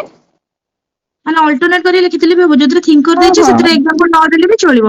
ହଁ, ଆପଣ ଏତେ ଲେଖିବାକୁ ଟାଇମ ପାଇବେନି ନା, ଥିଙ୍କର ବି ଲେଖିବେ, ଏକ୍ସାମ୍ପଲ ବି ଲେଖିବେ, ସବୁ ଜିନିଷ କରିହବନି ନା। ସବୁଥିରେ ଥିଙ୍କର ଲେଖିବା ପସିବଲ ହଉନି, ମାନେ କିଛି ତ ଲେଖି ହଉଛି କିନ୍ତୁ କିଛି ସବୁଥିରେ ସବୁ ପଏଣ୍ଟରେ ଲେଖି ହଉନି ଧରକର ଥିଙ୍କର। ଆପଣ 7ଟା ପଏଣ୍ଟ ଲେଖିଲେ, 2ଟା ଥିଙ୍କର ମନେ ପଡିଲା, ଆଉ 4ଟାରେ ଆପଣ ଲେଖିଲେ, ଏକ୍ସାମ୍ପଲ୍ସ ଦେଲେ, ଗୋଟେରେ କିଛି ନ ଲେଖି ବି ପାରନ୍ତି, ସେମିତି ବି ହବ। ଆନ୍ସର କ୍ରିଟିକ୍ ଟା ଏତେ ସବୁଥିରେ ଆମେ ଲେଖି ଏତେ ଭାବନ୍ତି, କିନ୍ତୁ ଏତେ ଏକ୍ସାମ ହଲରେ ମୁଁ ଯଦି ଅନେଷ୍ଟଲି ତମକୁ କହିବି, ଏକ୍ସାମ ହଲରେ ଏତେ ଆଇଡିଆଲ ଆନ୍ସର ଲେଖି ହୁଏନି। ସମସ୍ତେ କହିବେ କିନ୍ତୁ ଲେଖିବା ବହୁତ ଡିଫିକଲ୍ଟ, ଆଇଡିଆଲ ଆନ୍ସର ଗୋଟେ ଲେଖିବା। ତ ସେତେବେଳେ ଆପଣଙ୍କୁ ଯୋଉଟା ଫିଜିବଲ ହବ, ଯୋଉଟା ମନେ ପଡିବ, ବଟ୍ ସେଇ ଅନୁସାରେ ପ୍ରିପେୟାର ହୁଅନ୍ତୁ କି ସବୁ ଟପିକ ପାଇଁ ମୋ ପାଖେ 2-3ଟା ଥିଙ୍କର୍ସ ଥିବେ, ମୁଁ ଯୋଉଟା ଲେଖିବି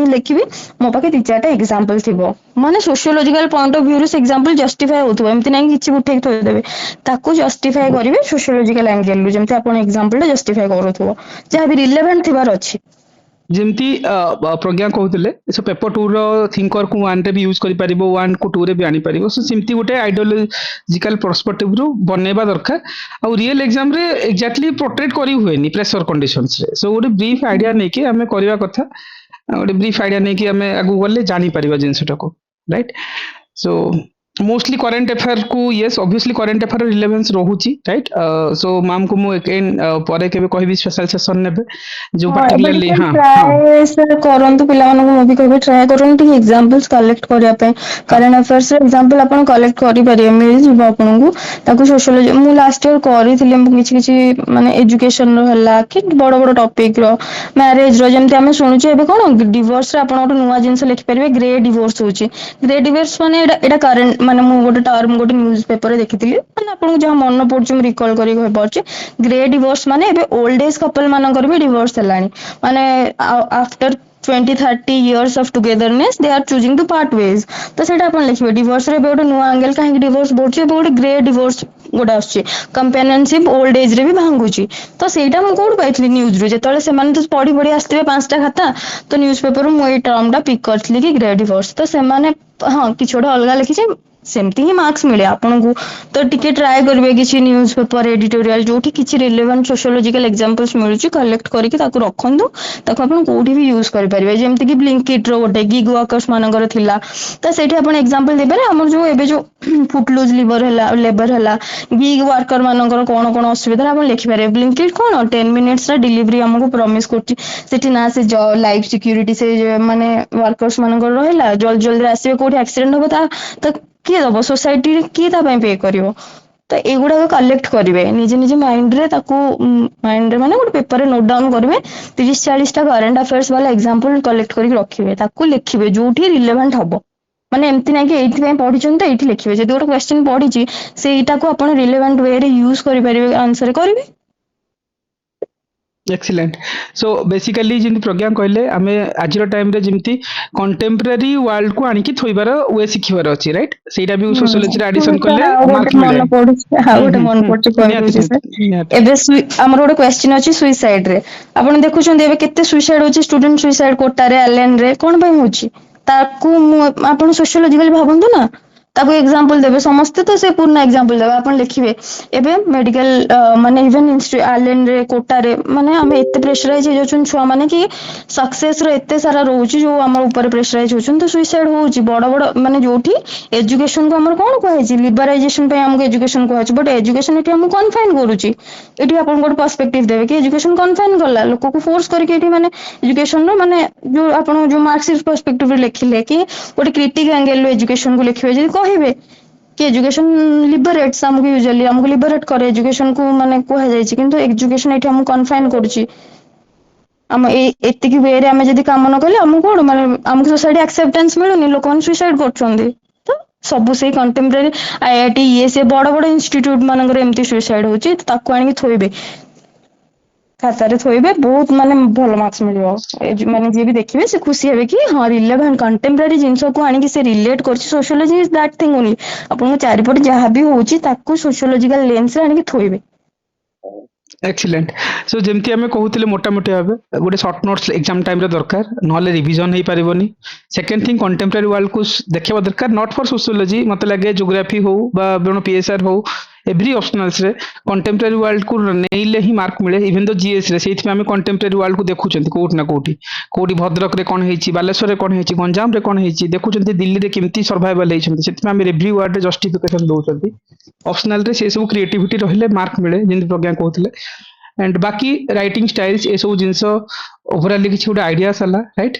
सो आउ थे मुझे कहबी प्रज्ञा को पर के आउ गोटे स्पेशल सेशन ने बहुत थर पिला मते कहितले तो मु कहली लेट्स वेट फॉर की प्रज्ञा सोशियोलॉजी रो किसी कहि नियंतु सो ଆଜ୍ଞା डेफिनेटली ସାର୍ ଯାହାର ଆଉ କିଛି ଡାଉଟ ହବ ମାନେ କହିଦେବେ ପରେ କେବେ କି ଆଜି गोटे ବି ଯଦି सेस ସରି ସାରିଲା ପରେ ପଚାରିଦେବେ ମୁଁ କରିଦେବି हाँ हाँ टिके हाँ सो बाकी ज्योति सर भी वेट करछंती बाकी अन्य मन भी वेट ଆଜ୍ଞା ସାର୍ करछंती ଆଜ୍ଞା सो thank you Pragya so let's move on okay so definitely geography पे राइट ज्योति सर को पचारतली से कहले संगीता मैम अछंती एक्चुअली संगीता को कौन कहबी लाइक ज्योति भी गोटे टाइम रे संगीता मैम गाइड करथिले मतलब से माने गोटे इंस्पायर हेचंती संगीता मैंने सब सो ज्योग्राफी ऑप्शनल्स सो सर कहले जे सर मैम को फास्ट कहि दियंतु सी जिबे लेट हलान हम कहली ना ठीक अछि मिसे के एड्रेस कर दो जदी करो so geography optionals right let's move on Satrujit and all many people are geography optionals right so definitely common queries कौन कहबी राइट कोट ना कोठी जेमती ज्योति सर को आमे कनेक्ट करैथिलु देवव्रत सर सहित रैंक 5 पाइथिले से तांको अंडर रे से गाइडेंस थिले सेबे से भी ज्योग्राफी टॉप करले जो ज्योति सर से भी लाइक ओएस पाइले ओएस रे अछंती भी सो सेम नोट्स को पढ़ा पढ़ी करके संगीता मैंने अपग्रेडिंग कले सो मैंने गोटे में इंस्पिरेशन थिले से माने एबे अगेन तमन पे इंस्पायर हेके आछंती so over to you Sangeeta and Jyoti right ମୁଁ ତ ଏମାନଙ୍କୁ ଆଉ କଣ କହିବି ଲାଇକ୍ କୋଉଠି ନା କୋଉଠି ଯେତେବେଳେ ଗୋଟେ ଏମିତି ମୁଭମେଣ୍ଟ ଥାଏ ଯେ ଯେତେବେଳେ ଏକ୍ଜାମ ଦେବାକୁ ଇଚ୍ଛା ହୁଏନି ମେନ୍ସ ହଉନଥିବ ଇଣ୍ଟରଭ୍ୟୁ କଟୁଥିବ ବା ମେନ୍ସରେ କଟି ଯାଉଥିବ ତାପରେ ଦିଆ ହିଁ ହୁଏନି ସେତେବେଳେ ଏମାନେ ଫାଇଟ୍ ବ୍ୟାକ୍ କରିଛନ୍ତି एंड ସବୁବେଳେ ସେୟା ହିଁ so over to you Sangeeta then Jyoti sir okay or ମିଶେଇକି ବୋଥ୍ ଓକେ नमस्कार सर। ନମସ୍କାର ସଙ୍ଗୀତ गुड इवनिंग टू ऑल। ମୁଁ ତ କହିବି ମୋର ଆନ୍ସର ରାଇଟିଂ ସବୁଠୁ ବେକାର ଥିଲା, ମତେ କିଛି ଜଣା ନଥିଲା ଜିଏସ୍ ର। ମୋର ସାର୍ଙ୍କ ମାନେ ଦୟାରୁ ମୋର ପ୍ରିଲିମ୍ସ 3 ଥର ଯାକ କ୍ଲିୟର ହେଇଯାଇଛି ରେଗୁଲାର ବେସିସ ରେ, କିନ୍ତୁ ମୋର ମେନ୍ସ ରେ ହିଁ ମାନେ କଟି ଯାଉଥିଲି।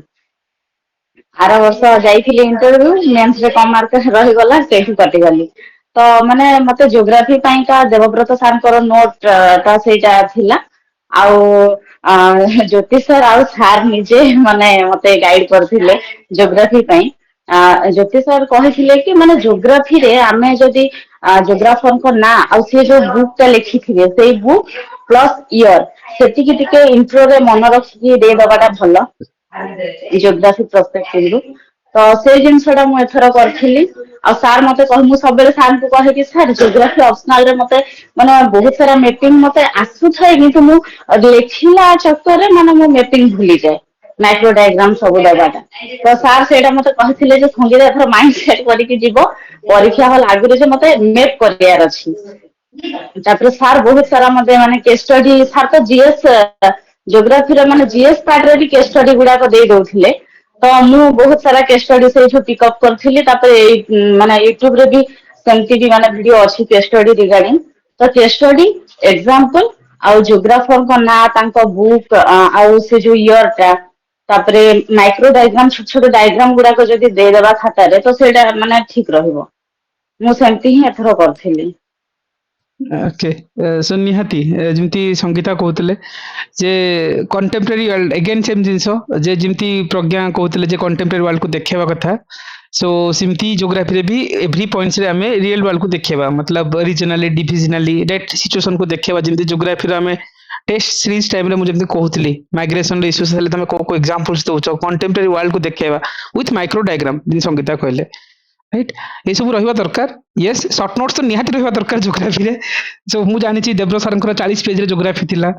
ଜ୍ୟୋତି ସାର୍ଙ୍କର ତ ଆଗେନ୍ ଥିଲା ରାଇଟ୍। ସିଏ ବି ତାଙ୍କ ଅଣ୍ଡରରେ ଗାଇଡେନ୍ସ ପାଇଥିଲେ, ସିଏ ବି ବହୁତ ଜଣଙ୍କୁ ଇନ୍ସପାୟାର କରିଥିଲେ, ଯେମିତି ସଙ୍ଗୀତା ହେଲେ ଜ୍ୟୋତି ସାର୍ ଏମାନଙ୍କ ଅଣ୍ଡରରେ ଶିଖିଛନ୍ତି, ସେମାନଙ୍କର ଯୋଉ ଥଟ୍ ପ୍ରୋସେସକୁ ନେଇକି ଶିଖିଛନ୍ତି right. So Jyoti over to you right. ବହୁତ ସାଇଲେଣ୍ଟ ରହିଲାଣି, ଏତେ ସମୟ ହେଲାଣି ୱେଟ୍ କରୁଛ। ସୋ ରିଏଲି ତମ ଆଡୁ ତମେ ହିଁ କହିଥିଲେ ସାର୍ ଯୋଉ ଛୁଟି ଅଛି ପିଲାଙ୍କୁ ଟିକେ ଆଡ୍ରେସ୍ କରିବି, ତ ମୁଁ ଖୁସି ଲାଗିଲା ଆଟଲିଷ୍ଟ। ସୋ ଜ୍ୟୋତି ଆଟଲିଷ୍ଟ ସେ ସମଥିଙ୍ଗ। सर नमस्कार। ନମସ୍କାର। Hello everyone. एक्चुअली सर एबे मते ଟିକେ ଦିଟା ଇନଫର୍ମେସନ ଦରକାର ଥିଲା, ଯୋଉଟା କି ଫର୍ଷ୍ଟ କେବେ ଏକ୍ସାମ ଟେଣ୍ଟେଟିଭଲି ରହୁଛି ସେଇ ଡେଟ୍ ଟା ଟିକେ ଜାଣିବାର ଅକ୍ଟୋବର ଥିଲା ସାର୍। ଦଶହରା ପୂର୍ବରୁ ହବ, ଅକ୍ଟୋବର ଫାର୍ଷ୍ଟ ୱିକ୍ ଧରିକି ଯିବା। ଅକ୍ଟୋବର ଫର୍ଷ୍ଟ ୱିକ୍, ହୁଁ ମାନେ ଆମ ପାଖରେ ଏବେ ସେପ୍ଟେମ୍ବର 1 ମନ୍ଥ, ଅକ୍ଟୋବର 15 ଡେଜ, ମାନେ ଟୋଟାଲି କହିବାକୁ ଗଲେ 45 ଡେଜ ଆରାଉଣ୍ଡ ଅଛି। ହୁଁ ହୁଁ ସାର୍ ତ ମୁଁ ଦିଟା ଜିନିଷ ଏଠି କହିବି ସାର୍, ମାନେ ଦିଟା ଟାଇପ ର ପିଲା ମାନେ ଏବେ ମୁଁ କନସିଡର କରିବି। ଯୋଉମାନଙ୍କର ଫର୍ଷ୍ଟ କ୍ୟାଟେଗୋରୀ ପିଲା ହେଲେ ଯୋଉମାନଙ୍କର ବେସିକ୍ସ କ୍ଲିୟର ଅଛି, ଷ୍ଟିଲ୍ ହ୍ୟାଭିଂ ଫିୟର। ତା ସହିତ ଆଉ ଗୋଟେ କ୍ୟାଟେଗୋରୀ ପିଲା ହେଲା ଯୋଉମାନଙ୍କର ଏବେ ବି they are finding difficulties to cover the topics and syllabus. ତ ଏଇ ଦିଟା କ୍ୟାଟେଗୋରୀ ପିଲାଙ୍କ ପାଇଁ ଦିଟା ସଜେସନ ମୋର ରହିବ। ସେକେଣ୍ଡ କ୍ୟାଟେଗୋରୀ ଯୋଉମାନେ ରହିଲେ ଯୋଉମାନଙ୍କର ସିଲାବସ ଷ୍ଟିଲ୍ ମାନେ ଏବେ କମ୍ପ୍ଲିଟ ହେଇନି, ଯୋଉଟା ଆମର ଜିଓମର୍ଫୋଲୋଜି ହଉ କି ଓସନୋଗ୍ରାଫି ହଉ, ଯାହା ବି ଅପସନାଲ ହଉ, ମାନେ ଅପସନାଲ ଯାହା ବି ଟପିକ ହଉ, ସେଗୁଡାକ କଭର ଯଦି ହେଇନି, ତାଙ୍କ ମାନେ around 60% କଭର ହେଇଥିବା ଦରକାର, 60-70% କଭର ହେଇଥିବା ଦରକାର। ଯଦି ସେତିକି ହେଇନି, then your first priority is to cover the basic and revise the PYQ। PYQ ରେ ଯେତିକି କ୍ୱେଶ୍ଚନ ଅଛି ସବୁ ଗୁଡାକୁ ଟିଟ୍ ବାଇ ଟିଟ୍ କଭର କରିଦିଅନ୍ତୁ। ତ ମାନେ ଆପଣଙ୍କର ମାନେ you will have an edge. ତାପରେ ସେକେଣ୍ଡ ଯୋଉମାନଙ୍କର ଫର୍ଷ୍ଟ କ୍ୟାଟେଗୋରୀ ଯୋଉମାନେ ଅଛନ୍ତି those who have cover the basic and they are preparing well, ମାନେ ତାଙ୍କର they are writing the test or whatever they are practising questions be it OPSC or UPSC, ସେମାନଙ୍କ ପାଇଁ ଦିଟା ଜିନିଷ ମୁଁ କହିବି। ସେ ଫାର୍ଷ୍ଟ ହେଲା କି ଭ୍ୟାଲ୍ୟୁ ଆଡ୍ କରନ୍ତୁ, ଟ୍ରାଏ ଟୁ ଭ୍ୟାଲ୍ୟୁ ଆଡ୍। କଣ ପାଇଁ କହିଲେ ମତେ ଲାଗେ କି ସାର୍ ଗୋଟେ ଜିନିଷ ମୁଁ ଦେଖେ କି geography optional or be it sociology optional they are very often optional, ମାନେ ମାନେ ମାର୍କ ଫେଚିଂ ଜମା ମାନେ ଯେପର୍ଯ୍ୟନ୍ତ ଆପଣ ଡିଫରେନ୍ସିଏଟ ନ କରିବେ ଟିକେ ମାର୍କ ଫେଚିଂ କଷ୍ଟ ହେଇଯାଏ। ନିହାତି ନିହାତି ଏଇଟା ଟ୍ରୁ ଅନେଷ୍ଟଲି, କାରଣ ଜୋଗ୍ରାଫିରେ ସେମିତି ଟିକେ ମାର୍କ ଫେଚନଟା ଟିକେ ପ୍ରୋବ୍ଲେମ ରହୁଛି। ଆଉ ଅନଟିଲ୍ ଅନଲେସ୍ ଯଦି କିଛି ୟୁନିକନେସ୍ ନାହିଁ ମାର୍କ ଫେଚନଟା ଆସିବାଟା ଟିକେ ଡିଫିକଲ୍ଟ ଏଇ ଜାଗା ଉପରେ। ହଁ ୟେସ୍। ସାର୍ ଯଦି ସେ ମୁଁ ପିଡିଏଫ ଟା ସାର୍ ଆପଣଙ୍କୁ ସେୟାର କରିଥିଲି, ଯଦି ସେଇଟା ଦେଖିଦେବେ ଯୋଉଟା ଆମର ଅଥରଙ୍କର ଯୋଉଟା ମୁଁ କହିଥିଲି ସାର୍, ଅଥର ଆଉ ମତେ ପଠେଇଛ ୱାର୍କ ଯୋଉଟା ରାଇଟ୍? ମେନସନ କର। ସାର୍ ସାର୍ ସେଇଟା ହିଁ ହଁ ସାର୍। ମୁଁ, ହଁ ତମେ କୁହ ମୁଁ ସେଥିରେ ଓପନ କରିନଉଛି। ହଁ ହଁ ତ ସେଇଟା ଆକ୍ଚୁଆଲି ଯୋଉଟା ମୁଁ କହିଲି କି ହାଉ ଟୁ ଡିଫରେନ୍ସିଏଟ, ମାନେ ମେନ୍ କଥା ରହେ କି ମତେ ଲାଗେ କି ସାର୍ ଫାଷ୍ଟ ଆମର ଯୋଉଟା ରହେ କି ଯୋଉ ବି କ୍ୱେଶ୍ଚିନ୍ ଆସୁ ଜିଓଗ୍ରାଫିର, ତ ଆମକୁ ଲାଗେ କି ଫାଷ୍ଟ ଇନର୍ସିଆ ରହେ କି ହାଉ ଟୁ ଇଣ୍ଟ୍ରୋଡ୍ୟୁସ। ଇଣ୍ଟ୍ରୋଡ୍ୟୁସ ଟା କେମିତି କରିବା, ଇଣ୍ଟ୍ରୋଡକ୍ସନ ଟା ଦେଲେ ହିଁ ଆମେ ଇନର୍ସିଆ ଟା ବ୍ରେକ୍ ହବ, ଆମେ ବଡିକୁ ଯିବା ଦେନ୍ କନକ୍ଲୁଜନ କୁ ଯିବା। ଯଦି ଆମେ ଇନର୍ସିଆ ଟା ବ୍ରେକ୍ ମାନେ ଇଣ୍ଟ୍ରୋଡକ୍ସନ ଟା ହିଁ ଯଦି ମାନେ ଭଲ ନ ଦବା କି ଗୋଟେ ମାନେ ଇନର୍ସିଆ ଟା ବ୍ରେକ୍ ନ କରିବା ସେଟା, ଦେନ୍ ଆମର ମୋରାଲ ଟା ଟିକେ ଡାଉନ ହେଇଯାଏ। ତ ସେଥିପାଇଁ ମୁଁ କଣ ଗୋଟେ ଇଜି ମାନେ ମାନେ ଷ୍ଟ୍ରାଟେଜି ନେଇଥିଲି କି ଯାହା ବି କ୍ୱେଶ୍ଚିନ୍ ଆସୁ ଲେଟ୍ସ ସେ କି ମାନେ ଆମର ଡେଭିସ ର ଆସୁ କି ଆମର ମାନେ କିଛି ଗୋଟେ ମାନେ ମାଇଗ୍ରେସନ ର ଥିଓରୀ ଆସୁ, I will start with the definition or ମାନେ ତାଙ୍କର ୱାର୍କ ଟା କଣ ଥିଲା। ଲେଟ୍ସ ସେ କି ସେଇଟା ଯଦି ମାନେ ଡବ୍ଲ୍ୟୁଏମ୍ ଡେଭିସ ଥିଲା, ଏବେ ତ ମୋର ଷ୍ଟିଲ୍ ମନେ ପଡୁନି ମାନେ କଣ ତାଙ୍କର ଥିଓରୀ ଥିଲା, ବଟ୍ ଡେଭିସ ର ଯଦି ଥିଲା ଡେଭିସ ର କଣ ସେ ବୁକ୍ ଲେଖିଥିଲେ ଆଉ ତାଙ୍କର ଇୟର ଟା କଣ ଥିଲା। ଲେଟ୍ସ ସେ କି cycle of erosion concept was first propounded by Hutton when he published his work called Cycle of Earth's Geography. Cycle of Earth's Geography is a keyword. ଏଇଟା ଯଦି ଆମେ ଇଣ୍ଟ୍ରୋଡ୍ୟୁସ କରୁଛନ୍ତି ତାହେଲେ ହିଁ ଆମକୁ ଗୋଟେ ଲାଗିବ କି ଦିସ୍ ଇଜ ମାନେ ଜୋଗ୍ରାଫି ଅପସନାଲ ର ଷ୍ଟୁଡେଣ୍ଟ। ଏଇଟା ସମସ୍ତେ ଦେଖିପାରୁଥିବେ, ଭିଜିବଲ ଥିବ ସାର୍ ଯୋଉଟା ଦେଖାଉଛନ୍ତି।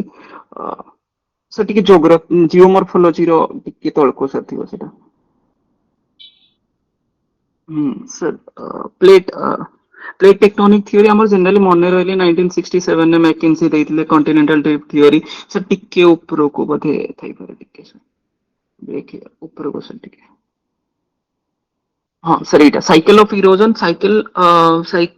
ସାଇକ୍ଲିକ nature of earth history, Hutton ଏଇଟା ଦେଇଥିଲେ 1785 ରେ। ବାସ୍ ଏତିକି ସାର୍ ମୁଁ ମାନେ ଇଣ୍ଟ୍ରୋଡ୍ୟୁସ କରିଦଉଥିଲି, ତାପରେ ମୁଁ ସେଇ ଇନର୍ସିଆ ଟା ଭାଙ୍ଗିଲା ପରେ ମୁଁ ତାପରେ ଡେଭିସଙ୍କର ସାଇକେଲ କୁ ମାନେ ଏଣ୍ଟର କରୁଥିଲି। ତ ସେଇ ଜିନିଷ ଟା କଣ କଲା ନା ମୋର ମାନେ ମାନେ ଇଣ୍ଟ୍ରୋଡକ୍ସନ ଟା ଭଲ କରିଦେଲା। ତ ଆଉ ଗୋଟେ ଜିନିଷ ମୁଁ ଏବେ କହିବି କି ମୋର 2020 ଆଟେମ୍ପ୍ଟ ଦେଇଥିଲି, ଦେନ୍ 2021 ସାର୍ ଏତିକି ସାର୍ କ୍ଲୋଜ କରିଦେଲେ ଚଳିବ ସାର୍ ଓକେ ଏବେ। ଓକେ ଓକେ ଓକେ 2020 ଆଟେମ୍ପ୍ଟ ଦେଇଥିଲି, ଦେନ୍ 2021 ଆଟେମ୍ପ୍ଟ ଦେଇଥିଲି। 2020 ରେ ମୋର ଥିଲା 134 ଇନ୍ ପେପର 1, 140 ଇନ୍ ପେପର 2, ଆଉ 2021 ରେ 190 ଇନ୍ ପେପର 1 ଆଉ 169 ଇନ୍ ପେପର 2, ଯୋଉଟା କି ଆମର ମାନେ ଆମ ଇୟର ର ଟପ୍ ସ୍କୋର ଥିଲା ମୋର ଆଉ ବିନ୍ଦୁ ଭାଇଙ୍କର, ମାନେ ରାଙ୍କ 9 ଯିଏ ଥିଲେ। ତ ତାଙ୍କର ଆଉ ମୋର ଟପ୍ ସ୍କୋର ଥିଲା 190 ସ୍କୋର ଟା। ତ ସେଇଥିରେ ମୁଁ କିଛି ଜିନିଷ ଚେଞ୍ଜ କରିଥିଲି, you can write it down, ସମସ୍ତେ ଲେଖି ଦେଇ ପାରିବେ। ମୋର ଦିଟା ଆକ୍ଚୁଆଲି ଯୋଉମାନଙ୍କର ବେସ୍ ଜାଣିବାକୁ ଚାହୁଁଛନ୍ତି କି ମୋର ବେସ୍ ମେଟେରିଆଲ କଣ ଥିଲା, ଗୋଟେ ହେଲା କି ଆମର ଗାଇଡାନ୍ସ ଆଇଏଏସ୍ ର ମୁଁ ମେଟେରିଆଲ ମଗେଇ ଦେଇଥିଲି ଦିଲ୍ଲୀରୁ, ଆଉ ସେକେଣ୍ଡ ହେଲା କି ଦେବବ୍ରତ ସାରଙ୍କର କିଛି କିଛି ନୋଟ୍ସ ମୁଁ ଫଲୋ କରିଥିଲି, ମାନେ ତାଙ୍କ ଟେମ୍ପଲେଟ କୁ ମୁଁ କମ୍ପ୍ଲିଟଲି ଫଲୋ କରିଥିଲି, ନୋଟ୍ସ ବି କିଛି ଫଲୋ କରିଥିଲି। ତ ତା ସହିତ ମୁଁ କହିବି କି ଏଇ ଯୋଉ 134 ଟୁ 190 ର ମାର୍କ ର ଡିଫରେନ୍ସ ଟା ମୋର କଣ କଣ କ୍ରିଏଟ କଲା ସେଟା ସମସ୍ତେ ନୋଟ ଡାଉନ କରିଦେବେ। ଫାର୍ଷ୍ଟ ହେଲା କି ଷ୍ଟ୍ରକ୍ଚର ଟା ମୁଁ ଚେଞ୍ଜ କଲି, ରାଣ୍ଡମ ମୋନୋଟୋନସ୍ ପାରାଗ୍ରାଫ ରୁ ମୁଁ ଟିକେ ପଏଣ୍ଟ ୱାଇଜ ଫର୍ମାଟ କୁ ପଳେଇଲି। ପଏଣ୍ଟ ୱାଇଜ ଫର୍ମାଟ ପଳେଇଲେ କଣ ହବ ନା, ଆମକୁ ଜଣଙ୍କୁ ଆମେ ଯଦି ଖାଇବାକୁ ଦଉଛନ୍ତି, ଯଦି ଆମେ ପ୍ଲେଟିଂ ଟା ଠିକ କରିଦେଇଥିବା ଦେନ୍ ତାକୁ କନଜ୍ୟୁମ କରିବାକୁ ଇଜି ହବ, ହି ୱିଲ୍ ଏନ୍ଜୟ ଇଟ୍। ତ ସେଥିପାଇଁ ମୁଁ ପଏଣ୍ଟ ୱାଇଜ ଫର୍ମାଟ କୁ କନଭର୍ଟ କରିଦେଇଥିଲି। ସେକେଣ୍ଡ କଥା ହେଲା କି ମାନେ କେସ୍ ଷ୍ଟଡିଜ ଇନୋଭେସନ ମୁଁ ଟିକେ କରିଥିଲି, ଯୋଉଟା କି ଏଇ ଇନୋଭେସନ ଥିଲା କି ଗୋଟେ ମାନେ ଥିଓରି ମାନେ ଅଥର ମାନଙ୍କ ନାଁ ଲେଖିବା, ତା ସହିତ ମୁଁ କେସ୍ ଷ୍ଟଡିଜ ଗୁଡାକ ବହୁତ ଗୁଡେ ଫାଇଣ୍ଡ ଆଉଟ୍ କଲି। କେସ୍ ଷ୍ଟଡିଜ ଯେମିତି କି ଯୋଉମାନେ ଜୋଗ୍ରାଫି ଅପସନାଲ ସେମାନେ ଜାଣିପାରିବେ କି ଗୋଟେ ଆମର ଅଛି ସାଟେଲାଇଟ ସିଟିର କନସେପ୍ଟ ଗୋଟେ ଅଛି, ସାଟେଲାଇଟ ସିଟିର କନସେପ୍ଟ ଅଛି। ସେଥିରେ ମୁଁ ନଭି ମୁମ୍ବାଇ ଆଉ ଗୋଟେ ଆମର ଥିଲା ମୋର ମନେ ପଡୁନି ମୋହାଲି, ଚଣ୍ଡିଗଡ଼ ମୋହାଲିର ଏଇ ଦିଟା ଏକ୍ସାମ୍ପଲ ଦେଇଥିଲି, ନଭି ମୁମ୍ବାଇ ଆଉ ମୋହାଲିର ଏଇ ଦିଟା ଏକ୍ସାମ୍ପଲ ମୁଁ କୋଉଠୁ ପାଇଥିଲି ମାନେ କେସ୍ ଷ୍ଟଡିଜ। ଦେଖନ୍ତୁ ସମସ୍ତେ ଏଇଟା ଗୋଟେ କନସେନଟ୍ରେଟ କରିକି ଶୁଣିବେ। ମୁଁ ଏଇଟା କହୁନି କି ଯୋଉମାନଙ୍କର ବେସିକ୍ସ କଭର ହେଇନି, ଯୋଉମାନଙ୍କର ଟିକେ ଭ୍ୟାଲ୍ୟୁ ଆଡ୍ ହେଇଯାଇଛି ମାନେ ଟିକେ ମାନେ କଭର ହେଇଯାଇଛି, ଦେ have the buffer of 30 days, ସେମାନେ ଏଇଥିରେ ଭ୍ୟାଲ୍ୟୁ ଆଡ୍ କରିପାରିବେ। these are the value adding things। କଣ ନା କେସ୍ ଷ୍ଟଡିଜ, କେସ୍ ଷ୍ଟଡିଜ ମୁଁ କରିଥିଲି ନା ଶୋଧଗଙ୍ଗା ଗୋଟେ ୱେବସାଇଟ ଅଛି, ଶୋଧଗଙ୍ଗା ଗୋଟେ ୱେବସାଇଟ ରୁ ସେଠି ମୁଁ ଜୋଗ୍ରାଫିର ତାଙ୍କର ରିସର୍ଚ୍ଚ ପେପରରେ କିଛି କିଛି ସାଟେଲାଇଟ ଟାଉନ ମୁଁ ଲେଖିଦେବି କି ସାଟେଲାଇଟ ସିଟିଜ ଶୋଧଗଙ୍ଗା ଏମିତି ମାରିଦେଲେ ସେ ଦେଖେଇଦବ କି PDF ପଳେଇ ଆସେ ସେଠି। ତ ମୁଁ ସେଇଠୁ କିଛି କିଛି ରିଡ୍ କରିକି ମୁଁ ଭ୍ୟାଲ୍ୟୁ ଆଡ୍ କରିଦେଇଥିଲି। ଯେତେବେଳେ କି ମୋର ବେସ୍ ମେଟେରିଆଲ ରେଡି ହେଇଥିଲା ତ ମୁଁ ଭ୍ୟାଲ୍ୟୁ ଆଡିସନ ପାର୍ଟରେ ଇଗୁଡାକ କରିଥିଲି। ମାନେ ସେକେଣ୍ଡ କଥା ହେଲା କି ମୁଁ ସ୍ପେସ୍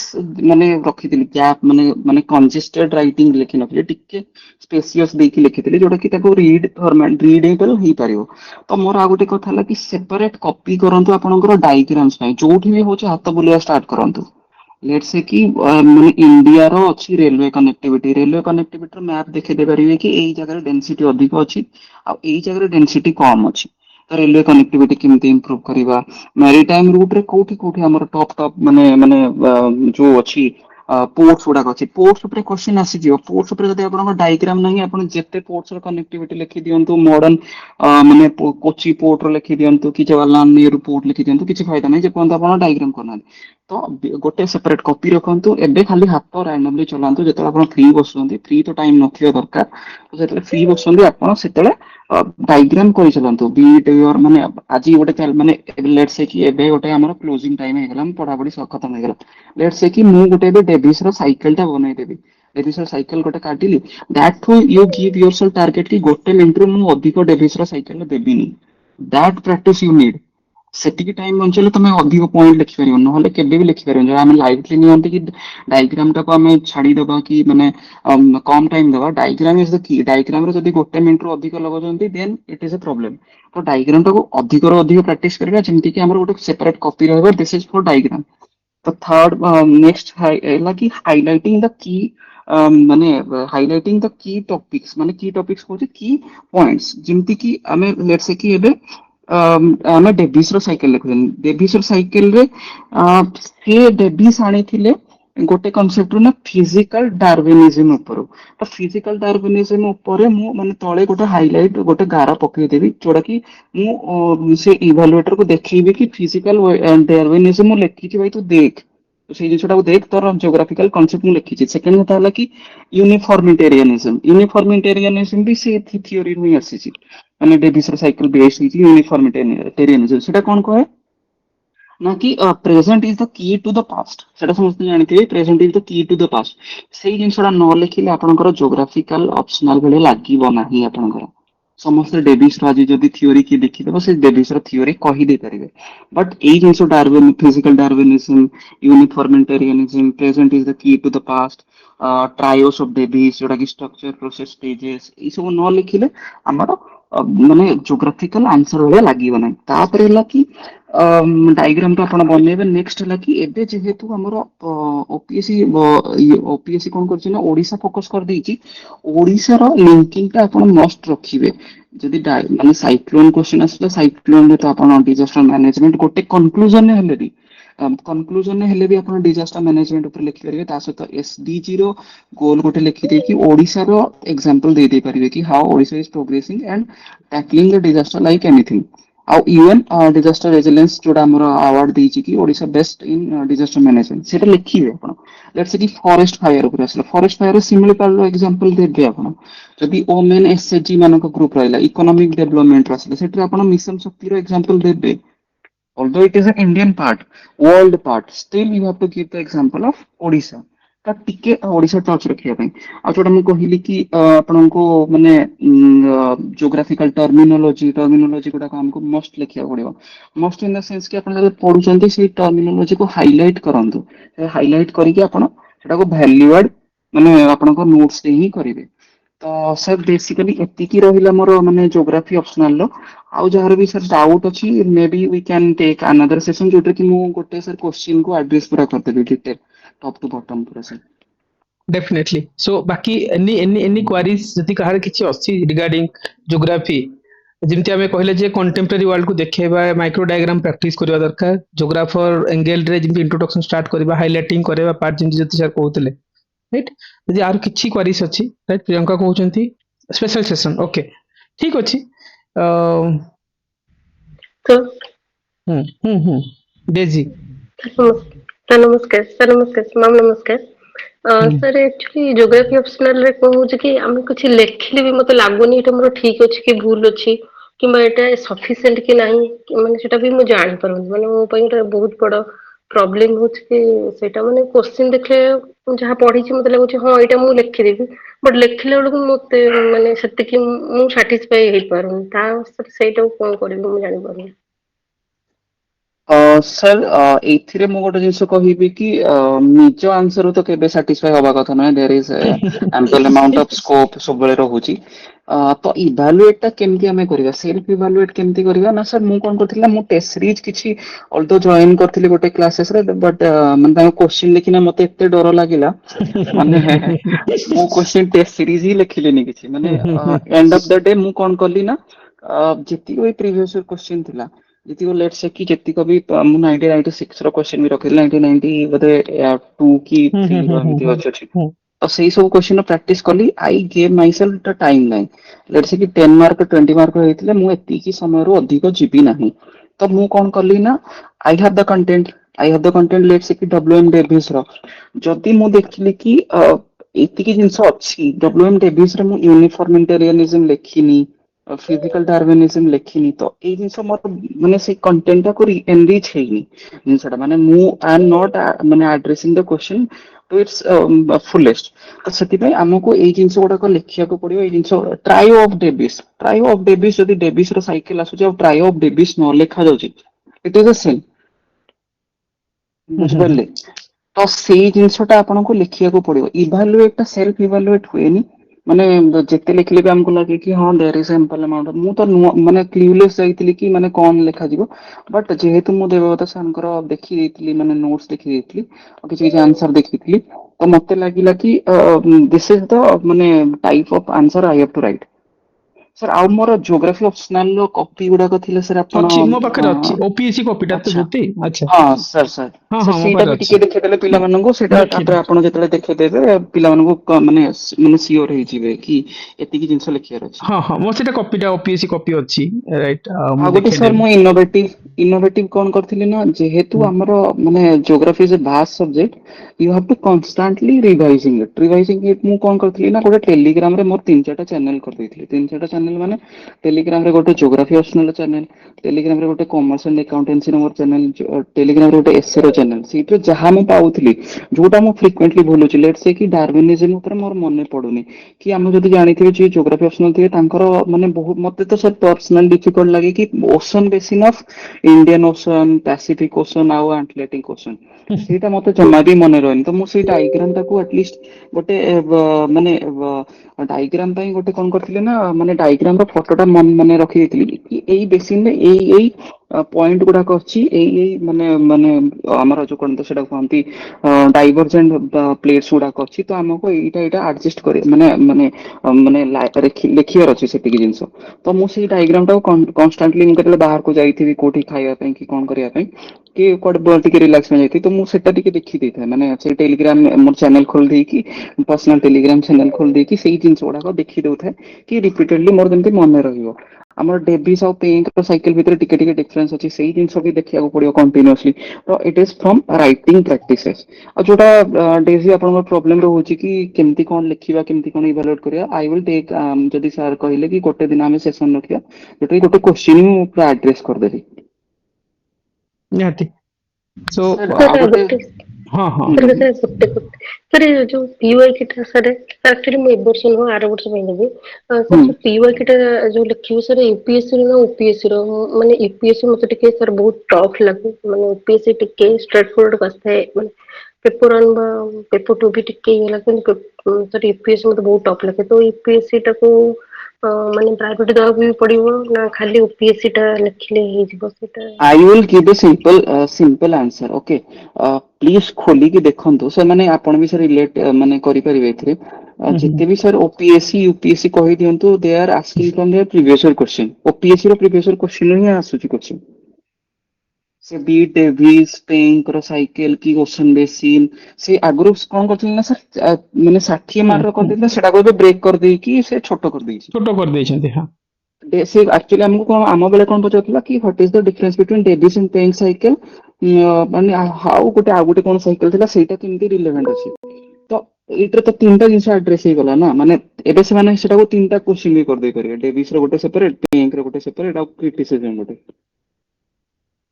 तो बुझिपारे तो फास्ट प्रायोरिटी आपण दियंतु ओपीएससी को ओपीएससी प्रीवियस क्वेश्चन को फास्ट सर आ गोटे मु कहि कि जणे को मु सर लास्ट ईयर माने से सोशियोलॉजी की पीएसआई रे थिले से मते एक्चुअली पचारथिले भाई ऑप्शनल पई कोन गाइडेंस रे मु कहली ऑल्दो मोर पीएसआई रे ऑप्शनल नहीं but still I will tell कि प्रीवियस क्वेश्चन कर दियंतु तो से टिके चालागी कि यूपीएससी रो प्रीवियस क्वेश्चन कर देकी पळेसंती आ ओपीएससी रो छाड़ देछंती आ से मते नेक्स्ट तापर आसिला पर कहले भाई सब ओपीएससी रो आस्थिला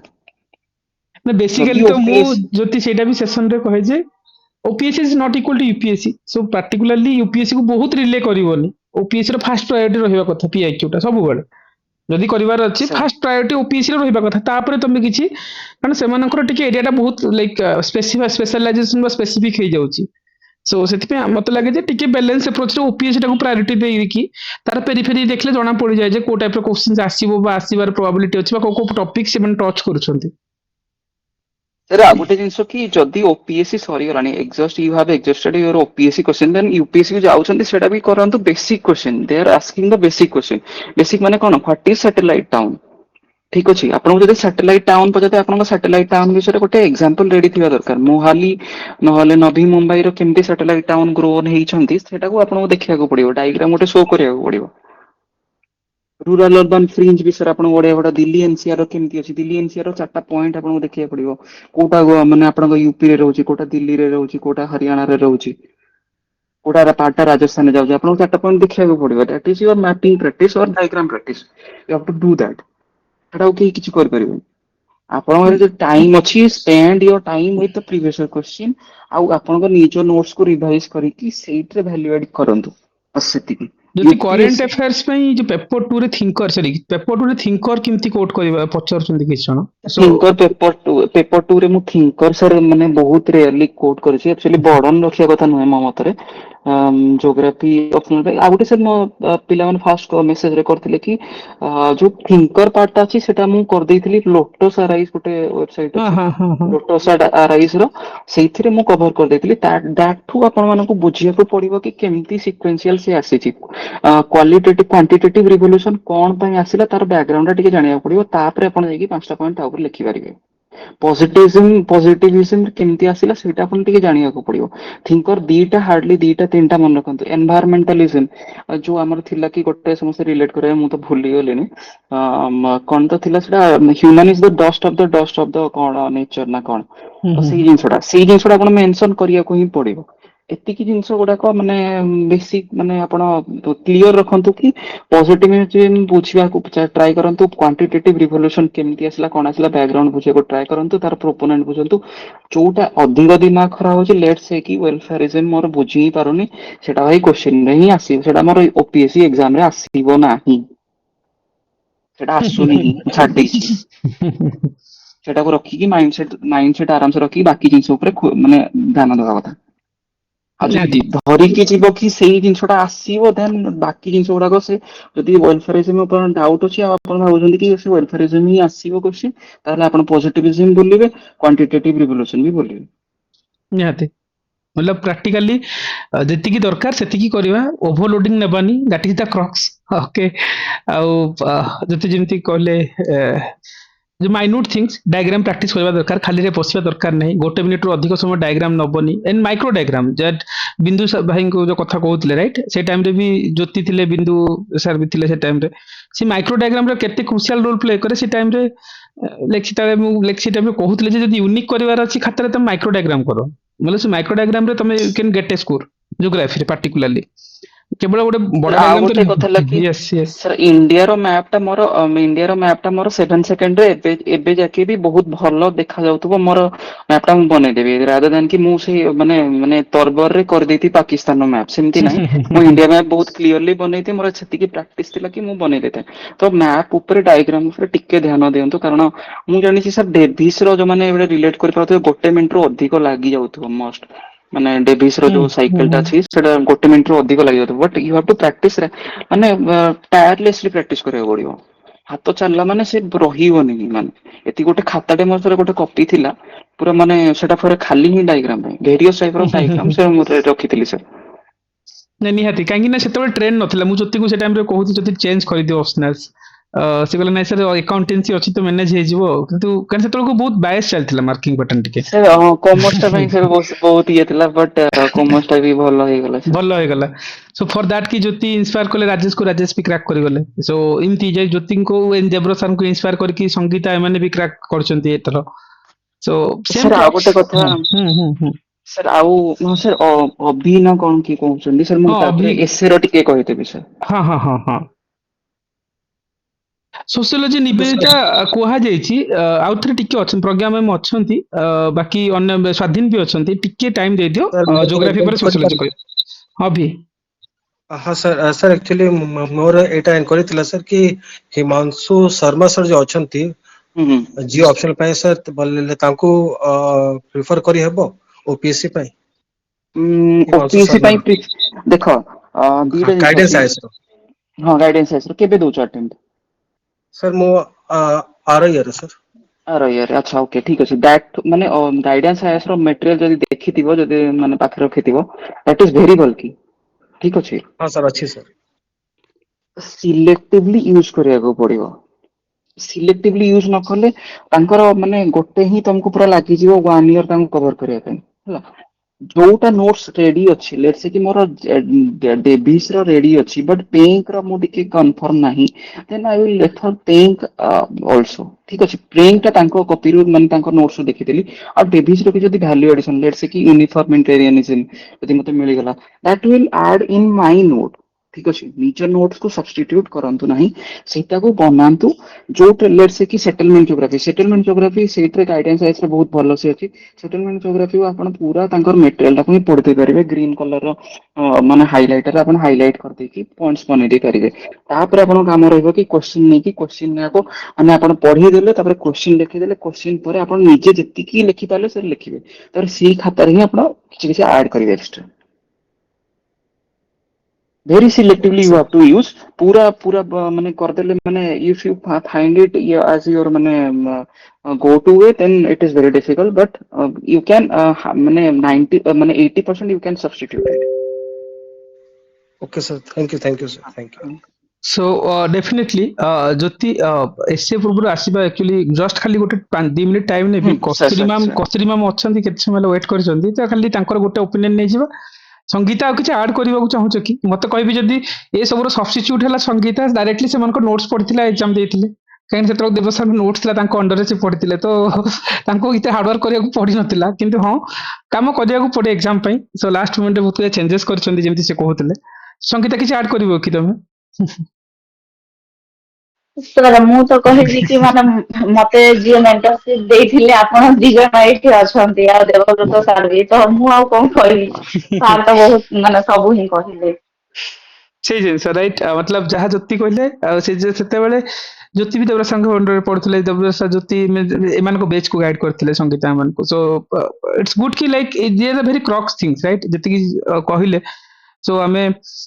କଣ୍ଟେମ୍ପରାରୀ ୱାର୍ଲଡ କୁ ଦେଖେଇବା ଥିଙ୍କର ଦେବା ମାଇକ୍ରୋ ଡାଇଗ୍ରାମ ଉପରେ କାମ କରିବା ଏଣ୍ଡ ଡାଇଗ୍ରାମ ରାଇଟ୍ ମୁଁ ଆଜି ବି ଯେମିତି କହେ ଯେ ଜିଏସ୍ ରେ ହାର୍ଡଲି ଯେମିତି ଜ୍ୟୋତି ସାର୍ କଣ କହିଲେ 7 ସେକେଣ୍ଡରେ କାଟୁଛନ୍ତି ସେମାନେ ଓଡିଶା ମ୍ୟାପ ଇଣ୍ଡିଆ ମ୍ୟାପ 7 ସେକେଣ୍ଡରୁ ଅଧିକ ହଉ ହି ନାହିଁ ଯଦି ଆମେ ସେ ଜିନିଷ ଜିଏସ୍ ରେ ବି ଇଣ୍ଟରପ୍ରେଟ କରିବାର ଅଛି ଆମକୁ ରାଇଟ୍ ସୋ ସିମିଲାର ହୁଏ right I think most of the doubts clear ହେଇଥିବା ଗୋଟେ ଯେମିତି ଜ୍ୟୋତି ସାର୍ କହିଲେ ଯେ ଗୋଟେ ସ୍ପେଶାଲ ସେସନ ନେଇଯିବା ଜୋଗ୍ରାଫି ପାଇଁ ଆଉ ଯେମିତି ପ୍ରଜ୍ଞା ମ୍ୟାମ୍ ବି ଅଛନ୍ତି ଆଉ ସ୍ୱାଧୀନ ବି ଅଛନ୍ତି ସୋ ଏ ସେପାରେଟ ସେସନ ଫର ସୋସିଓଲୋଜି ନେଇ ବି ଯିବା ଗୋଟେ 2 ଦିନ ଭିତରେ କିଛି ଇସ୍ୟୁସ୍ ନାହିଁ ମିନ୍ ଟାଇମ୍ ଗୋଟେ 5 ମିନିଟ୍ ଟାଇମ ନେବି କସ୍ତୁରୀ ମ୍ୟାମ୍ ୱେଟ୍ କରିଛନ୍ତି ସୋ ତାଙ୍କୁ ବି ଗୋଟେ ଟିପ୍ସ ନେଇଯିବା ଦେନ୍ ଆମେ ୱିଲ୍ ମୁଭ୍ ଟୁ କେହି ଜ୍ୟୋତି କିଛି ଗୋଟେ ବୋଧେ ଏସିଆ ଉପରେ କିଛି କହିଥାନ୍ତେ ତମମାନଙ୍କୁ ସୋ ଅଲରେଡି ସେ ପ୍ରିପେୟାର କରିଛନ୍ତି କିଛି blueprint right so Pragya ma'am in other भी अच्छे थोड़ा किसी इनपुट्स नहीं सेठू so meantime just coming to that Kasturi ma'am right so Kasturi again तुम जानी ऑलरेडी रैंक 38 ए वर्षर पीएसआर ऑप्शनल्स बहुत जन एपीआर करूथबो common doubt common clearance right जमती जदि पचारिबा मु कहि जाय जमती समस्त प्रोग्राम हम जमती कहउतिले जे गोटे स्मार्ट क्रिप्सी नोट बनेवा दरकार ज्योति सरंकर सेमती गोटे क्रिप्सी नोट्स अछि राजेश भी तंकर नोट्स अछि सो एमएस तंकर गोटे ऑप्शनल रो क्रिप्सी नोट बनेवा दरकार दैट टू बी 40 50 60 70 80 पेज भितर जोटा कि एग्जाम पूर्व दिन भितर रिवीजन करियो एंड ऑब्वियसली कस्तूरी मैम भी कहउतिले तंकर एंटायर ऑप्शनल हार्डली 50 50 पेज रे से बनै छथि दैट्स इट जोटा कि बना जाए पढिले तुम 10 थर रिवीजन करि परिबो okay so PSR optionals, right? Anybody is there, right? Currently appear करूଛ PSR optionals को नेकी ए वर्ष मतलब एबे एबे करंट ऑब्वियसली ग्रुप रे तो अछंती राइट पर ओके अच्छा तो okay okay then move forward right so obviously Kasturi कौन कहबा राइट कौन क्वेरीज रे एटलीस्ट पचारिनियो ओके ओके कस्तूरी कौन कहबो ऑप्शनल्स किमती करबा कथा कौन बेसिक रिक्वायरमेंट जोरा कि तुमको एथर हेवी स्कोर देला लाइक 150 रेंज रे स्कोर आनिया पई काना पूर्व थरा आसी भी नथिला जिन जोति संग टाइम रे आसी नथिला तो से जिंदी काम करथिले जे जिंस हाइलाइटिंग करथिले बा संगीता जेमती कहथिले राइट जो प्रज्ञा जेमती हाइलाइटिंग करले काना प्रीवियसली भी मार्क आसी नथिला आ पूर्व वर्ष तमर 23 मसिया रे तो एते स्कोर जाई नथिला किंतु इमती किछि यूनिकनेस थिला जोरा कि ऑब्वियसली जो अक्टोबर रे पिला इंप्लीमेंट करिवे बा अपकमिंग ईयर रे भी इंप्लीमेंट करिवे तो मु लागुची जोरा क्रॉक्स पार्ट जो जानिबा दरकार होय तो से ऊपर हाइलाइटिंग करे देले हो तो से माने से ऊपर काम करि परिवे ओवर टू यू कस्तूरी ଆଜ୍ଞା ସାର୍ ପ୍ରଣାମ ସାର୍ प्रणाम ସାର୍ ଷ୍ଟ୍ରକ୍ଚର କଥା କହିବି ଯେମିତି କି ସମସ୍ତେ କହିଲେ ସୋସିଓଲୋଜିରେ ମ୍ୟାଡାମ କହିଲେ ଯେ ପାରାଗ୍ରାଫ ରାଇଟିଂ କରାଯାଏ ସେମିତି PSIR ରେ ବି ପାରାଗ୍ରାଫ ରାଇଟିଂ ହିଁ କରାଯାଏ ମୁଁ ଯୋଉଟା ଆପଣ କହିଲେ ସାର୍ ପ୍ରିଭିୟସ୍ ମାର୍କ ଆସିନଥିଲା ଏ ଗୋଟେ ରିଜନ ପାଇଁ ଯେ ପାରାଗ୍ରାଫ ରାଇଟିଂ ନ କରିକି ମୁଁ ପଏଣ୍ଟରରେ ଲେଖିଥିଲି ତ ସେଇଥିରେ ସ୍କୋର କମି ଯାଇଥିଲା କିନ୍ତୁ ଏଇଥର ମୁଁ ଷ୍ଟିକ୍ ରହିଥିଲି ପାରାଗ୍ରାଫ ରାଇଟିଂ ପାଇଁ ଆଉ ଯେମିତି ସାର୍ ସୋସିଓଲୋଜିରେ ବି କହିଲେ ମ୍ୟାଡାମ ଆଉ ଜିଓଗ୍ରାଫିରେ ବି କହିଲେ ଜ୍ୟୋତି ସାର୍ କହିଲେ କି ସଂଗୀତା କହିଲେ ଯେ ଜିଓଗ୍ରାଫର ଦେବାକୁ ପଡେ ତାଙ୍କ ବୁକ୍ ଲେଖିବାକୁ ପଡେ ସେମିତି ମୁଁ ବି ଇଣ୍ଟ୍ରୋଡକ୍ସନ ରେ ପ୍ରଥମେ ଥିଙ୍କର ସହିତ ତାଙ୍କ ବୁକ୍ କୁ ଦେଇଥିଲି ଦେନ୍ ତାପରେ ପାରାଗ୍ରାଫ ରାଇଟିଂ କରିଥିଲି ଦେନ୍ ଯେମିତି ହାଇଲାଇଟ ପାର୍ଟ କରିବା କଥା ସେଇ ଜିନିଷ ଗୁଡାକ କରେଇଥିଲି ଆଉ ଗୋଟେ ସାର୍ ଥିଲା ଯେ ମତେ କ୍ରିଟିସିଜମ ମୁଁ ଦେଇଥିଲି ଥିଙ୍କର ସିଏ ପଚାରନ୍ତୁ କିମ୍ବା ନ ପଚାରନ୍ତୁ ଯୋଉ ଟପିକ ଉପରେ ସିଏ ପଚାରିଛନ୍ତି ସେଇ ଟପିକ ରେ କିଛି ନା କିଛି ତ କ୍ରିଟିସିଜମ ହେଇଥିବ ଆଉ ଜଣେ ଥିଙ୍କର ହିଁ ତାକୁ କରିଥିବେ ତ ସେଇ ଥିଙ୍କର ପାର୍ଟ ଟା ମୁଁ ଆଡ କରିଥିଲି କ୍ରିଟିସିଜମ ପାର୍ଟ ଟା ଏତିକି କହିବି ସାର୍ ଆଉ ଗୋଟେ ଜିନିଷ କହିବି ଯେ ଆଇଆର ରେ ଯେମିତି ଆମେ ଡାଇଗ୍ରାମ ତ ଦେବାକୁ ପଡେ ୱାର୍ଲଡ ମ୍ୟାପ ହଉ କିମ୍ବା ଇଣ୍ଡିଆ ସହିତ ଯାହାର ରିଲେସନ ପଚାରିଛନ୍ତି ତାହାର ରିଲେସନ ରେ ହଉ କିନ୍ତୁ ତା ସହିତ ମତେ ଯେହେତୁ ପଲିଟିକାଲ ଥିଙ୍କର ପାର୍ଟ କିଛି ଡାଇଗ୍ରାମ ବା ପେପର 1 ରେ କିଛି ଡାଇଗ୍ରାମ ଦେବାର ଥିଲା ତ ମତେ ମ୍ୟାଡାମ ସଜେସନ ଦେଇଥିଲେ ଯେ ଗୋଟେ ମାନେ ଓପି ଗଭା ବୁକ୍ ର କିଛି କିଛି ଡାଇଗ୍ରାମ ଥାଏ ଯୋଉଟା କି ମୁଁ ଆଡ କରିଥିଲି अच्छा सो कॉमन थिंग्स मतलब 15टा जाक क्वेश्चन तुम डायग्राम रखथिल ऑल द थिंकर पार्ट भी तुम डायग्राम ऐड करछो कस्तूरी राइट ଆଜ୍ଞା ସାର୍ ପେପର 1 ପାର୍ଟ ରେ ଡାଇଗ୍ରାମ ମିଳେନି ତଥାପି ମୁଁ ସେଇ ବୁକ୍ ରୁ କିଛି ଡାଇଗ୍ରାମ କଲେକ୍ଟ କରିକି ଯେମିତି ଜ୍ୟୋତି ସାର୍ ଏବେ କହୁଥିଲେ ଯେ କିଛି ଗୋଟେ ବୁକ୍ ରହିବା ଦରକାର ତମର ଡାଇଗ୍ରାମ ବାଲା ଖାତା ଗୋଟେ ଅଲଗା ରହିବା ଦରକାର ଯେ ତମେ ଏତିକି ଡାଇଗ୍ରାମ ମାଇଣ୍ଡ ସେଟ ରହିବ ଯେ ମତେ ପଞ୍ଚାୟତ ରାଜ ପଢିଲେ ମୁଁ ଏଇ ଡାଇଗ୍ରାମ ଟା କାଟିବି कि मते सर किसी गोटे आसिला मते जो नॉर्मेटिव अप्रोच की पॉलिटिकल अप्रोच एगुडा को आसिले मो ए डायग्राम टा करबी ए जिंसटा माइंड रे थिला सर एथर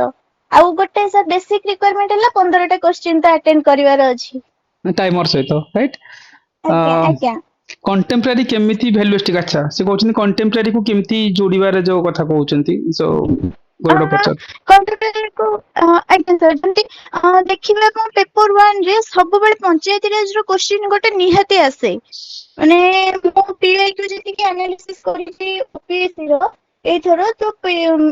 पेपर 2 रे नाम क्वेश्चन गोटे नॉन अलाइनमेंट मूवमेंट आउ 8 रे पंचायती राज क्वेश्चन गोटे निहाती आसे तो कंप्यूटर रे हम जेमति विजुअलाइज करू जे एति के वुमेन रिप्रेजेंटेशन अछि बा सरपंच पति सिस्टम एमति चलीछि एबे भी चलीछि एई गुडा को नहीं हबो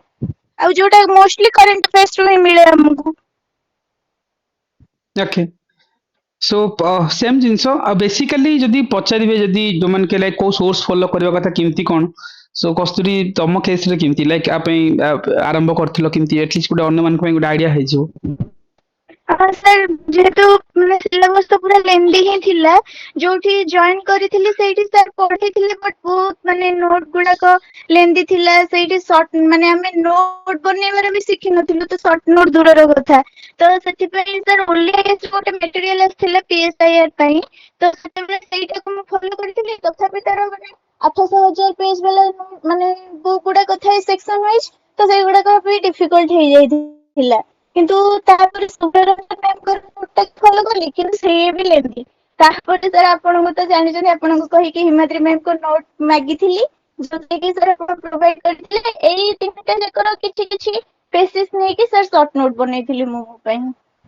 अच्छा ଆଉ ସାର୍ ସର୍ଟ ନୋଟ ମାନେ ଯେମିତି କି ଟପିକ ୱାଇଜ ସିଲାବସ ର ସବୁ ଟପିକ ର ମୋ ପାଖରେ କିଛି ନା କିଛି ନୋଟ ଥିଲା 1 ପେଜ ହଉ 2 ପେଜ ହଉ କିଛି ନା କିଛି ସିଲାବସ ର ଟପିକ ୱାଇଜ ହିଁ ଥିଲା ମୁଁ PYQ ବେସିସ୍ ରେ କେବେ ବି ଅପସନାଲ ପ୍ରିପେୟାର କରିନି ତ ଟପିକ ୱାଇଜ ହିଁ ଥିଲା अच्छा सो निवेदिता पचारुचंती पेपर 1 रो सेक्शन बी पार्ट को केमिति लेखिबो राइट सेक्शन बी पेपर 1 रो ହଁ ଯୋଉଟା କି ମାନେ ଆମର ଥାଏ ସେଇଟାକୁ ମାନେ ସବୁ ଜିନିଷ ଯେମିତି ଆମେ କହିଲେ ଲେଖିଲେ ବୋଲି ଥିଙ୍କର ପାର୍ଟ କୁ ଆଡ କରିଥିଲି ଯେମିତି ଆମେ ପେପର 2 ରେ ଅନଟଚେବିଲିଟି କଥା ହଉଛି କି ଆମର ପଲିଟିକାଲ ସବୁ ଗୁଡାକ ଯେମିତି ଅଛି ଯୋଉ ପଲିଟିକାଲ ସିଷ୍ଟମ କଥା ହଉ CM ଙ୍କ କଥା ହଉ ଯାହା ବି ଆସୁଛି କି ପଞ୍ଚାୟती ରାଜ ସିଷ୍ଟମ କଥା ହଉ ପଞ୍ଚାୟती ରାଜ ତ ଆମକୁ ଯାହେଲେ ବି ଗୋଟେ ଥିଙ୍କର ମିଳିଯିବ ନା LM ସିଂ ବି ଅଛନ୍ତି ଯିଏ ମାନେ କହିଥିଲେ କି ବଳବନ୍ତ ରାୟ ମେହତା ଅଛନ୍ତି ଯିଏ ଆମର 3 tier ସିଷ୍ଟମ କୁ ଇଣ୍ଟ୍ରୋଡ୍ୟୁସ କରିଥିଲେ ସେଇଟାକୁ ଆମେ ଇଣ୍ଟ୍ରୋଡକ୍ସନ ଦେଇପାରିବା ଦେନ୍ ଏମିତି କରିକି ମୁଁ ସେଇଟା ଫଲୋ କରିଥିଲି अच्छा सो गुड ऑब्जर्वेशंस राइट आम जमी कहते जे थिंकर लिखा क्रिटिसिजम को हाइलाइटिंग करवा क्रिटिसिजम पर सपोर्ट को देवा again paragraph writing must needed कहीं आर वर्ष है नथिला बिकॉज ऑफ पैराग्राफ राइटिंग ए जो पॉइंटर राइटिंग पाई सो ये सब जिनस दबा एंड ऑब्वियसली 15टा जाक क्वेश्चन से डायग्राम ऐड करथिल ऑल द थिंकर वाला क्वेश्चन हो बायर वाला क्वेश्चन हो ये सब वाला क्रक्स जदि ओवरऑल समरी आम देखुचंती apart from that micro note बनवा दरकार सब ऑप्शनल रो निहत बनवा दरकार नहले रिवीजन करी हुएनी एटा डे 1 रु हुएनी मल्टीपल रिवीजन पर जेंति प्रोग्राम हम सिखौतिले जे केमती वे रे करवा दरकार एग्जाम पाइन जहाँ दरकार सीटा ही तुम लिखिबो राइट मैंडेटरी नुह गरुड राइट डायग्राम सब जगह मैंडेटरी नुह बट डिपेंड करुछि जे तुम पाखरे अछि कि डायग्राम जदि अछि ऐड करि परिबो आईआर पार्ट रे तो सर मैंडेटरी कहबी आईआर पार्ट रे जो भी क्वेश्चन आछे अपन मैंडेटरी रे देबे जदी ठीक अछि आईआर पार्ट रे दियंतु किंतु ए जो पेपर 1 पार्ट ता माने जेहेतु किछि मते एडिशन करियर थिला तो सार को मैं जते पचारली किछि गोटे इनोवेशन आनिले ही मार्क आसे आरो थरो तो मार्क आसी नथिला तो सर को हिसाब रे कोन सर इनोवेशन करबी जोथरे कि टिके माने अन्य मानकोठु पेपर टा टिके अलगा लागिवो जोटारे कि मार्क टा मते देबे से माने तो कहला परे एमती हे कि टॉपर्स मानक सजेशन भी नहीं सेई टाइम रे तो से माने भी एटा सजेस्ट करथिले जे किछि डायग्राम ऐड करंतु कहिकी तो सेइथरे मते मिली जाइथिले डायग्राम जेहेतु मु ऐड तापर मु ऐड कर देथिले एमती किछि मैंडेटरी नाही सुनीता कौन पचारुछ पचार दियो नमस्कार सर नमस्कार मैम मैम मैं पचारुଥିଲି कि जो हमर क्रिटिसिज्म तो बेसिकली पचारि नथाय पीएसआर क्वेश्चन जाकरे किंतु हमको दबाको पड़ी थाए तो सेटा पेपर केते जगह कवर करले मोर सेटा क्रिटिसिज्म ता रहइबो आउ प्रीवियस थर मु एटा करथिले कि धरन हमर जेंति कम्युनिटी आमे कोठी क्रिटिसिज्म नबा सबल्टन क्रिटिसिज्म दबा कि कम्युनिटेरियन क्रिटिसिज्म नबा तो सेटा मु तांको स्कूल माने तांको स्कूल तक की थ्योरी टा न लेखि कि मु डायरेक्ट लिखिथिली कि धरन सबल्टन हेले रंजित गुहा लिखिथिली तो सेई जो जिंसडा कि मु पछरे माने टॉपर्स मानक एनालिसिस जानले कि से तांको स्कूल टा को लिखिया को पड़े काहे सेटा होची पीएसआर कीवर्ड तो सेटा भी मैटर करे कि आउ क्रिटिसिज्म टा केंते दबा जो डायग्राम टा हमें फ्रेम करबा तो सेटा केते छोटो केते केते जगह करबे कवर कर काहे ना मते जने सजेस्ट करथिले कि पीएसआर आईआर क्वेश्चन एटा जो जीएस रे आईआर रे डायग्राम दिया जाए जो पीएसआर रे डायग्राम दिया जाएनी तो सेमती कहि करी कि ऑप्शनल डायग्राम दिया जाएनी जने टीचर कहिथिले तो एक्चुअली सेति पय हम सुनीता ठीक है सर। बढ़िया बढ़िया क्वेश्चंस राइट एटा तो कस्तूरी एड्रेस करिवे किंतु क्रिटिसिज्म पार्ट हला ए जिंस केतिकी स्पेस नेबा कथा डायग्राम डायग्रामटा जेमति कस्तूरी कहले जे सी 15 30 टा खंडे दीटा पेपर 30 टा क्वेश्चन 30 टा क्वेश्चन डायग्राम रखथिले सेथमे तां खाताटा यूनिक हेछि सो बाकी डिपेंड करछि पर्सन टू पर्सन निज खाताटा कि यूनिक करिवार अछि तो तुमको किछि अन्य मानकटु हटके नेबा पड़िबो नि जो सर कहउथिले प्रज्ञा मैम कहउथिले कंटेम्पररी वर्ल्ड रो एग्जांपल सब किमती सी आरएनडी करछिन सिंतु डायग्रामटा सी कस्तूरींकर इनोवेशन सी जिंति कहउथिले जे सर एवरी क्वेश्चन मतलब 30 टा खंडे क्वेश्चन तो 30 टा जाक दीटा जाक पेपर 30 टा डायग्राम से करछन्ती होय तो अन्य माने करि नांती जो भिडियो भितर अलगा हबाउ पड़िबो सो एनीवे कस्तूरी एड्रेस करि परिबो सुनीता को क्वेश्चंस हाँ सर डायग्राम तो से जो जमती कहले सजेशन दियंतिनी किंतु मु तो सर जमती कहले मु करिथिली आ मु प्रीवियस ईयर भी आईआर पार्ट रे डायग्राम करिथिली जोटारे मार्क मते मिलिथिला एमति नै जी माने को भी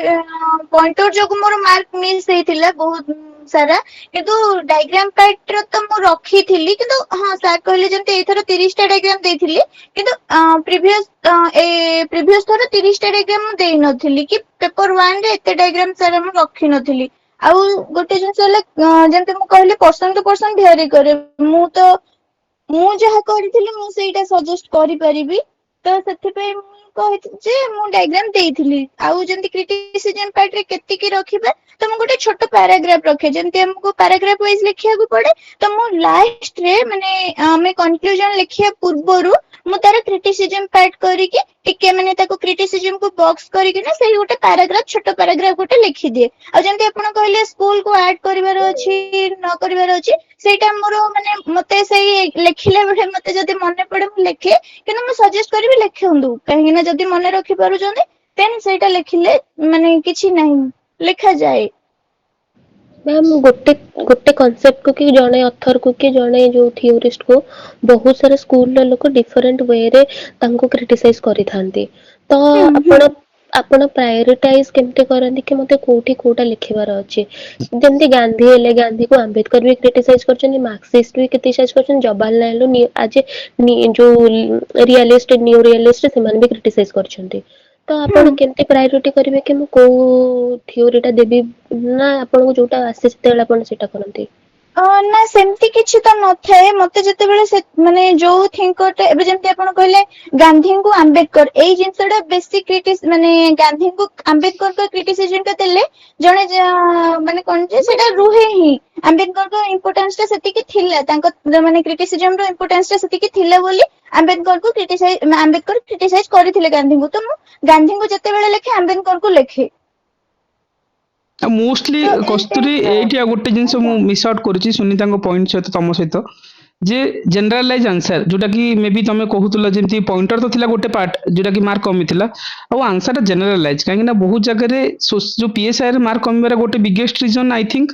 जनरलाइज आंसर लिखि दियंती मतलब जो लैंग्वेज टा हां सेटा मध्ये किछि एड्रेस कर देबो तो अन्य मान को किछि आईडिया हे जिवो सर माने एबे जेमती से सोशियोलॉजी रे मैडम कहूतले जे हमको किछि गोटे माने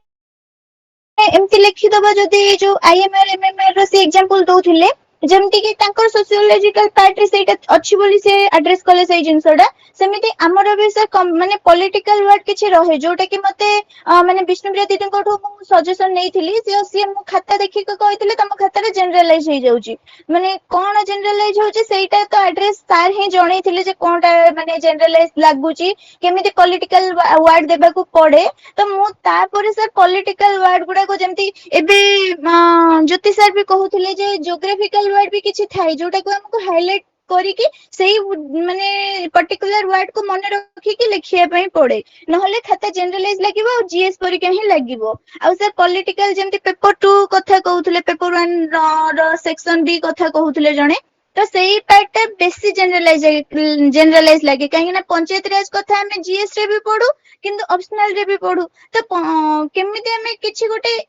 पॉलिटिकल वर्ड रखिबा जोथरे कि जीएस परीक्षा लागिबोनी सही आंसर गुडा को तो सही गोटे सर जिंस रहइबो जेमति हमको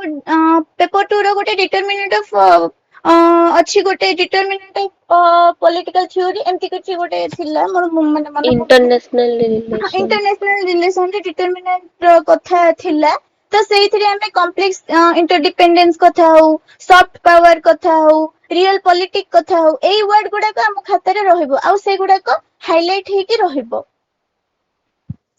ଆଚ୍ଛା ସୋ ବେସିକାଲି ଯେମିତି ସୁନିତା ପଚାରୁଥିଲ ଲୋପା ଆସିବି ଗୋଟେ ମିନିଟ୍ ସୋ ସୁନିତା ଯେମିତି ପଚାରୁଥିଲ ମୁଁ ସବୁବେଳେ ଯେମିତି ଏବେ ଜ୍ୟୋତି ସାର୍ କହିଲେ ବା ପ୍ରଜ୍ଞା ବି କହୁଥିଲେ ଯେମିତି ସବୁର ଗୋଟେ କନକ୍ଲୁଜନ ମିଳିଲା ଯେ every odd is a unique right ତମେ ଯୋଉଟା ଅଡ୍ କରିବ ଦୁଇଟା ଭିତରୁ ଖାତାଟା ଅଲଗା ହବ ଯେତେବେଳେ ମାର୍କ ଅନ୍ୟମାନେ ଭାବି ପାରୁନଥିଲେ ଯେ ଡାଇଗ୍ରାମ ଦେବାନି ମାର୍କ ମିଳେନି ଅନ୍ୟମାନେ କରିକି ର୍ୟାଙ୍କ ନେଇକି ଯାଇଛନ୍ତି ଆଉ one of the highest mark 300 plus mark ଆଣିବ ପିଏସ୍ଆଇ ରେ it's very one of the highest mark right 153 ବୋଧେ ପେପର ୱାନ୍ରେ ଆସିଛି ଏମିତି ଭଲ ଭଲ ଭଲ ସ୍କୋର ଆସିଛି ଯୋଉଟା କି କିଏ ବି ଥିଙ୍କର ମାନଙ୍କର ଡାଇଗ୍ରାମ ଦିଅନ୍ତିନି କସ୍ତୁରୀ ଦେଇଥିଲେ ହୁଏତ ତାଙ୍କ ପାଇଁ ସେଟା ୟୁନିକନେସ୍ ହେଲା ଯେମିତି କ୍ରିଟିସିଜମ ସହିତ ଯେମିତି ତମେ ପଚାରୁଥିଲ ଯେ ସୁନିତା କହୁଥିଲେ ଯେ ଯେମିତି କ୍ରିଟିସିଜମକୁ ସପୋର୍ଟ କରିବା ପାଇଁ ଯେମିତି ଗାନ୍ଧୀ ଅମ୍ବେଦକର କଥା ସୋ ସେମିତି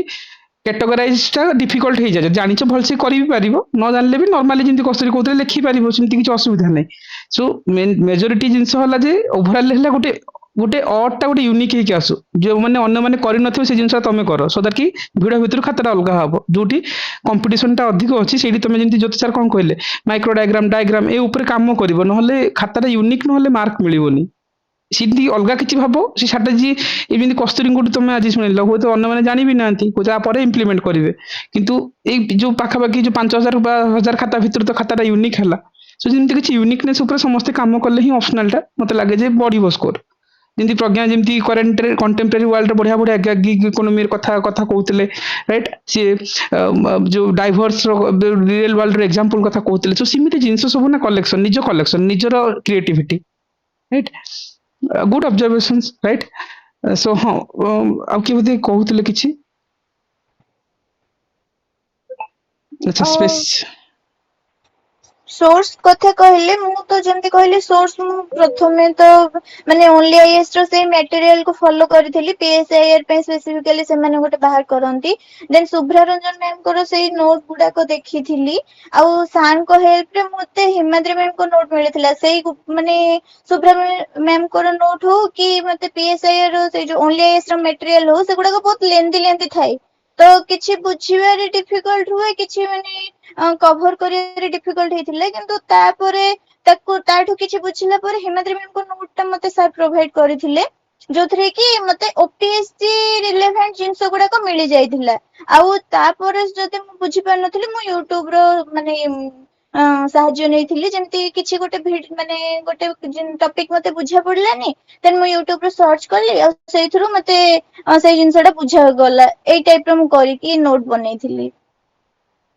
okay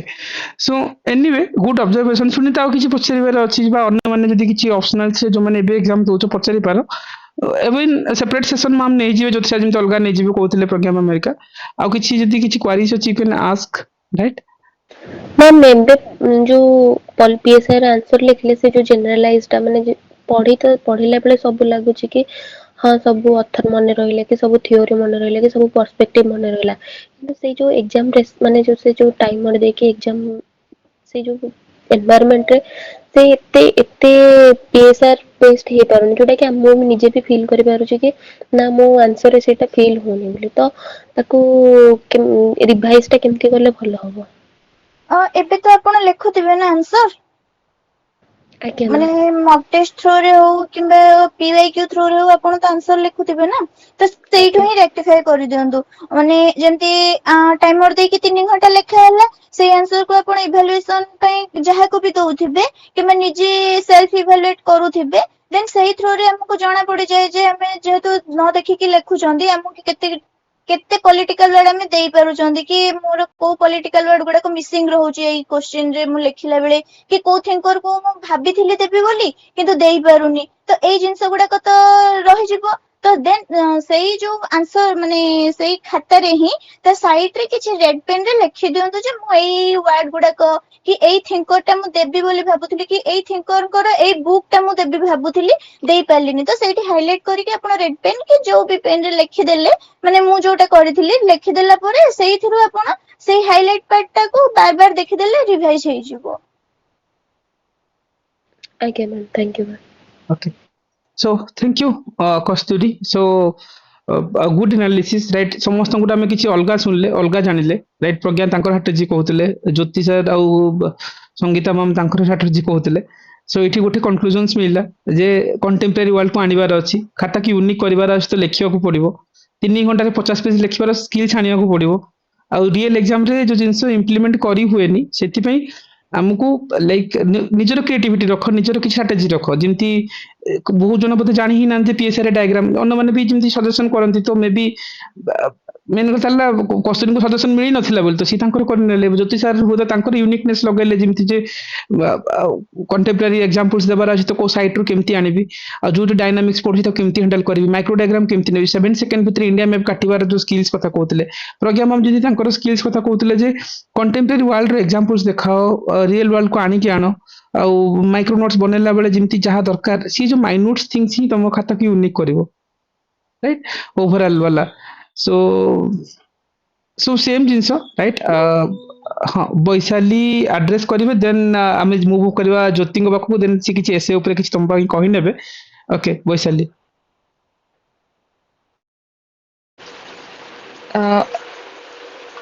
sir my voice out speaking. So my question to Pragya ma'am regarding examples. So sir, examples रे we feel very good to collect the very interesting examples. For example, rising of Gen Z and all. तो Pragya ma'am को मोर ये प्रश्न कि actually if we see the contemporary examples, basically we माने 5टा topic को we take it जेमति कि online education, gig economy, marriage, family and एमिति गोटे कोन थिला तो can we write the same example in the different thinker. For example Merton रो डिसफंक्शन रे अछि लाइक न्यूक्लियर फैमिली डिमेरिट होछि या डिसफंक्शन होछि राइजिंग ऑफ लोनलीनेस और elderly care decrease of elderly care. तो सेटा मटन रो डिसफंक्शन लिखि परिबा एंड लेटेंट फंक्शन भी लिखि परिबा कि it is my question. Okay sorry मु आपन क्वेश्चन टा एक्चुअली बुझी पारलेनी आपन कोन पचारले टिके आउथरे पचारबे कि. हाँ तो can we write the same example in the different thinker. For example the demerit of the nuclear family is elderly care to the negligence of elderly care. So can we write the same thing in dysfunction also and latent function also of mutton or wherever it is applicable? latent function और dysfunction तो दिटा अलगा जिंस ना. हाँ अलगा जिंस. हाँ okay नहीं मैं बुझी गली. तो latent रे may be positive may be negative but dysfunction रे always negative. तो नेगेटिव डिस्फंक्शन हाँ डिस्फंक्शन माने गोटे नेगेटिव एस्पेक्ट को मोस्टली जाना जाए. लैटेंट फंक्शन और मैनिफेस्ट फंक्शन माने हिडन फंक्शन ताको यूजुअली हम लैटेंट फंक्शन कहंती. जेमति आपण धर करो मैरिज रो कहले माने मैनिफेस्ट फंक्शन होची कोन सोशलाइजेशन ऑफ चिल्ड्रन कि एटा गला. लैटेंट फंक्शन हमर रोची कि धर करो म्हणजे इमोशनल सपोर्ट टा मिले सेटा गोटे लैटेंट फंक्शन टाइप रो कि एजुकेशन रो सपोर्ट मिले. तो एमेदी तो डिसफंक्शन हैला मैरिज रो डिवोर्स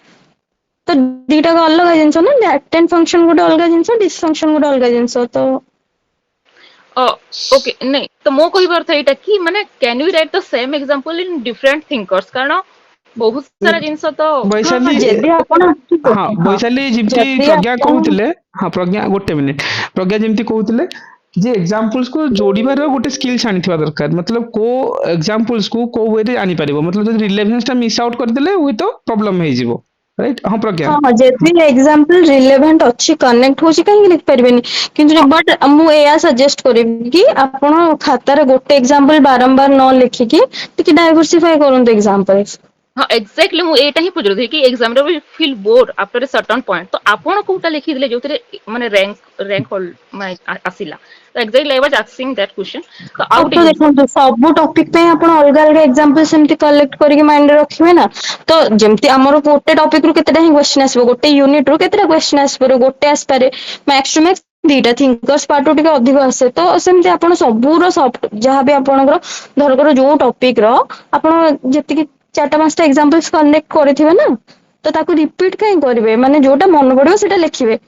रिपीट यूजुअली जदि मु गोटे फर्स्ट पेज रे से एग्जांपल देछि थर्ड पेज रे पुनी से एग्जांपल देबी फिफ्थ पेज रे पुनी से एग्जांपल देबी मोनोटोनस हे जिवो सी भी माने बिजार हेबे ना कि ये लोकटा एतिकी ही जानछि गोटा एग्जांपल सबुठी दोछि. तो रिपीट टिके करिवेनी आपण सब टॉपिक वाइज धर कर आपण जेमति कहले कि ए थिंकर एग्जांपल कि मु एमति गोटे प्रिपेयर हे जे एग्जांपल सेही टॉपिक रु केतेटा क्वेश्चन आसीबो गोटे माने गोटे यूनिट रु हार्डली गोटे कि दीटा क्वेश्चंस आसीबो. आपण टिके सेति पे सब यूनिट पे अलग अलग एग्जांपल्स प्रिपेयर करिथिबे.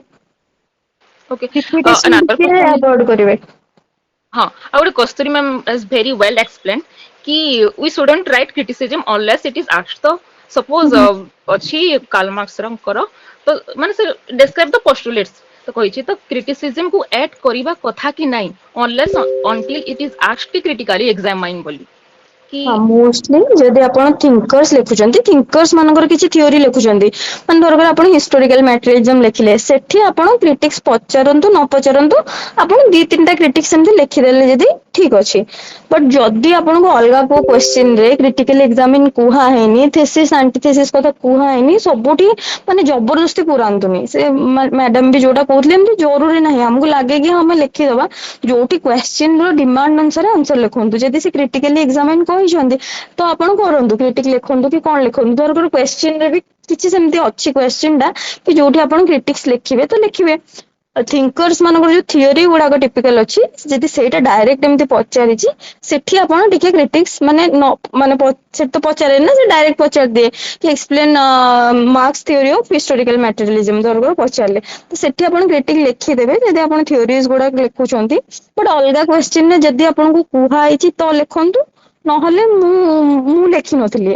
ଏଇଟା ବି ଆଡଭାଇଜେବଲ ଯଦି ପଚାରିନି ଆପଣ କାହିଁକି କ୍ରିଟିକ୍ସ ଲେଖିବେ ସେ କ୍ୱେଶ୍ଚିନ ଯାହା ହଁ ପଚାରିଛି ଏକ୍ଜାକ୍ଟଲି ସାର୍ ବି ସେଇ କଥାଟା କହିଥିଲେ ଯୋଉ ମେଣ୍ଟର୍ସ କି don't write unless and until it is asked କି କ୍ରିଟିକାଲି ଏକ୍ସାମାइन ବୋଲି ହଁ ତ ଯଦି ଆପଣଙ୍କୁ better to write ପଚାରିଛି some ହଁ it is better to write some contemporary examples if possible ହଁ rather than ଆପଣଙ୍କୁ ଯଦି ମାନେ ଟାଇମ ସେତିକି ସେଇଟାକୁ ଆପଣ ୟୁଟିଲାଇଜ କରନ୍ତୁ ସେଇଟା ଆପଣ ମାନେ ସେଇଟା ଲେଖିବା ବାଧ୍ୟତାମୂଳକ ନୁହଁ ତାଠୁ ବେଟର କି ଆପଣ ଆଉ ଦିଟା ପଏଣ୍ଟ ଲେଖିକି ତା ଦେହରେ ଦିଟା ଏକ୍ସାମ୍ପଲ ଦେଇ ଦିଅନ୍ତୁ ଆନ୍ସର ଡାଇଭର୍ସ ହେଇଯିବ କ୍ରିଟିକ୍ସ ଇଜ ନଟ୍ ନେସେସରୀ ତ ଆପଣ ଜବରଦସ୍ତି ତାକୁ ସବୁଠି ଲେଖିବାର କିଛି ଏମିତି ଆବଶ୍ୟକତା ନାହିଁ ପଚାରିଛି ଲେଖନ୍ତୁ ନ ପଚାରିଛି ଛାଡି ଦିଅନ୍ତୁ ବଟ୍ ଯଦି ଥିଙ୍କର୍ସ ମାନଙ୍କର ପାର୍ଟ ପଚାରିଲେ ଦରଖେମଙ୍କର କିଛି ଥିଓରି ପଚାରିଲେ ଡିଭିଜନ ଅଫ ଲେବର ପଚରା ହେଲା କି ଆପଣଙ୍କୁ ମର୍ଟନଙ୍କର କଣ ପଚାରିଲେ ପାର୍ସନଙ୍କର ସେଇ ଯୋଉ ଥିଓରିଜ ଗୁଡାକ ଆମର କିଛି କିଛି ଅଛି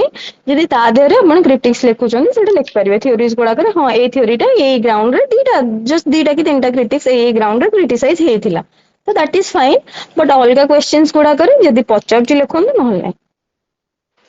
Okay. okay got it thank Okay. you So Pragya, Nitin Singh one only source better କି ଆଉ କିଛି ମିଶିବାକୁ ପଡେ ବୋଲି normal questions ସମସ୍ତଙ୍କର ଯେ sociology ରେ ଆଜ୍ଞା ଯୋଉ books କଥା।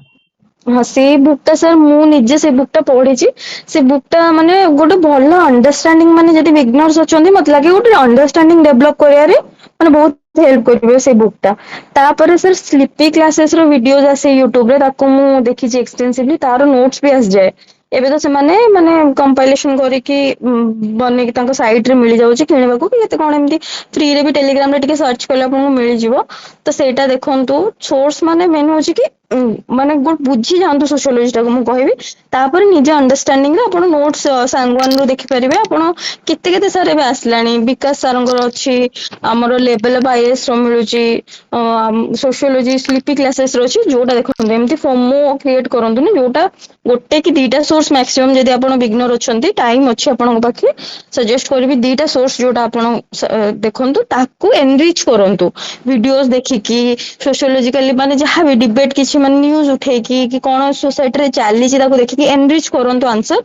ତାକୁ ରିଭାଇଜ କରନ୍ତୁ ଦେନ୍ କି ପାଞ୍ଚଟା ଜିନିଷ ପଢିଦେବି ଗୋଟେ ଜିନିଷ ପ୍ରଡ୍ୟୁସ କରିପାରିବିନି ମୁଁ ଗୋଟେ ଜିନିଷକୁ 5 ଥର ପଢିକି ଯିବି ପ୍ରଡ୍ୟୁସ କରିବି ମାନେ ସେଇଟା ଟିକେ ୱାଇଜ ହବ ନା କି ମୁଁ ଏଇ ସୋର୍ସ ବି ଦେଖ ସବୁ ସୋର୍ସରେ ଡେଫିନେଟଲି ଆପଣଙ୍କୁ କିଛି ନା କିଛି ନୂଆ ତ ମିଳିବ ଏଇ ସୋର୍ସରେ କିଛି ନଥିବ ସେଇ ସୋର୍ସରେ କୋଉ ଟପିକ ଟା ଭଲ ଥିବ କୋଉଠି କଣ ଏମିତି ହବ କିନ୍ତୁ ଗୋଟେ କି ଦିଟା ଜିନିଷ ଦେଖନ୍ତୁ ତା ଦେହରୁ ନିଜର ନୋଟ୍ସ ବନାନ୍ତୁ ସେ ତ ବହୁତ ବଲ୍କି ତାକୁ ଯଦି ପଢିବାକୁ ବହୁତ ଟାଇମ ଲାଗିବ ତ ନିଜର ନୋଟ୍ସ ଅପସନାଲ ପାଇଁ ମୁଁ ସଜେଷ୍ଟ କରିବି ଯିଏ ବି ଆପଣ ଦେଖିବେ ଗୋଟେ ଭଲ ରାଙ୍କରେ କ୍ଲିୟର କରିଥିବେ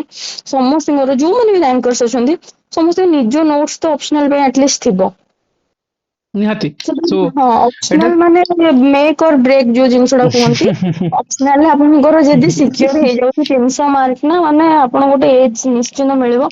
ଅପସନାଲ ସେମିତି ନାହିଁ କି ମୁଁ ଏଇଠୁ ପଢିଦେବି ଯାଇକି ଲେଖିଦେବି କି ଚାଟ ଜିପିଟି ରେ ପକେଇଦେଲି ଘୋଷିଦେଲି ଲେଖିଦେଲି ସେମିତି ଅପସନାଲ କୁ ଟିକେ ଆପଣ ଟାଇମ ସ୍ପେଣ୍ଡ କରିବାକୁ ପଡିବ ଆପଣଙ୍କୁ ଅପସନାଲ ସହିତ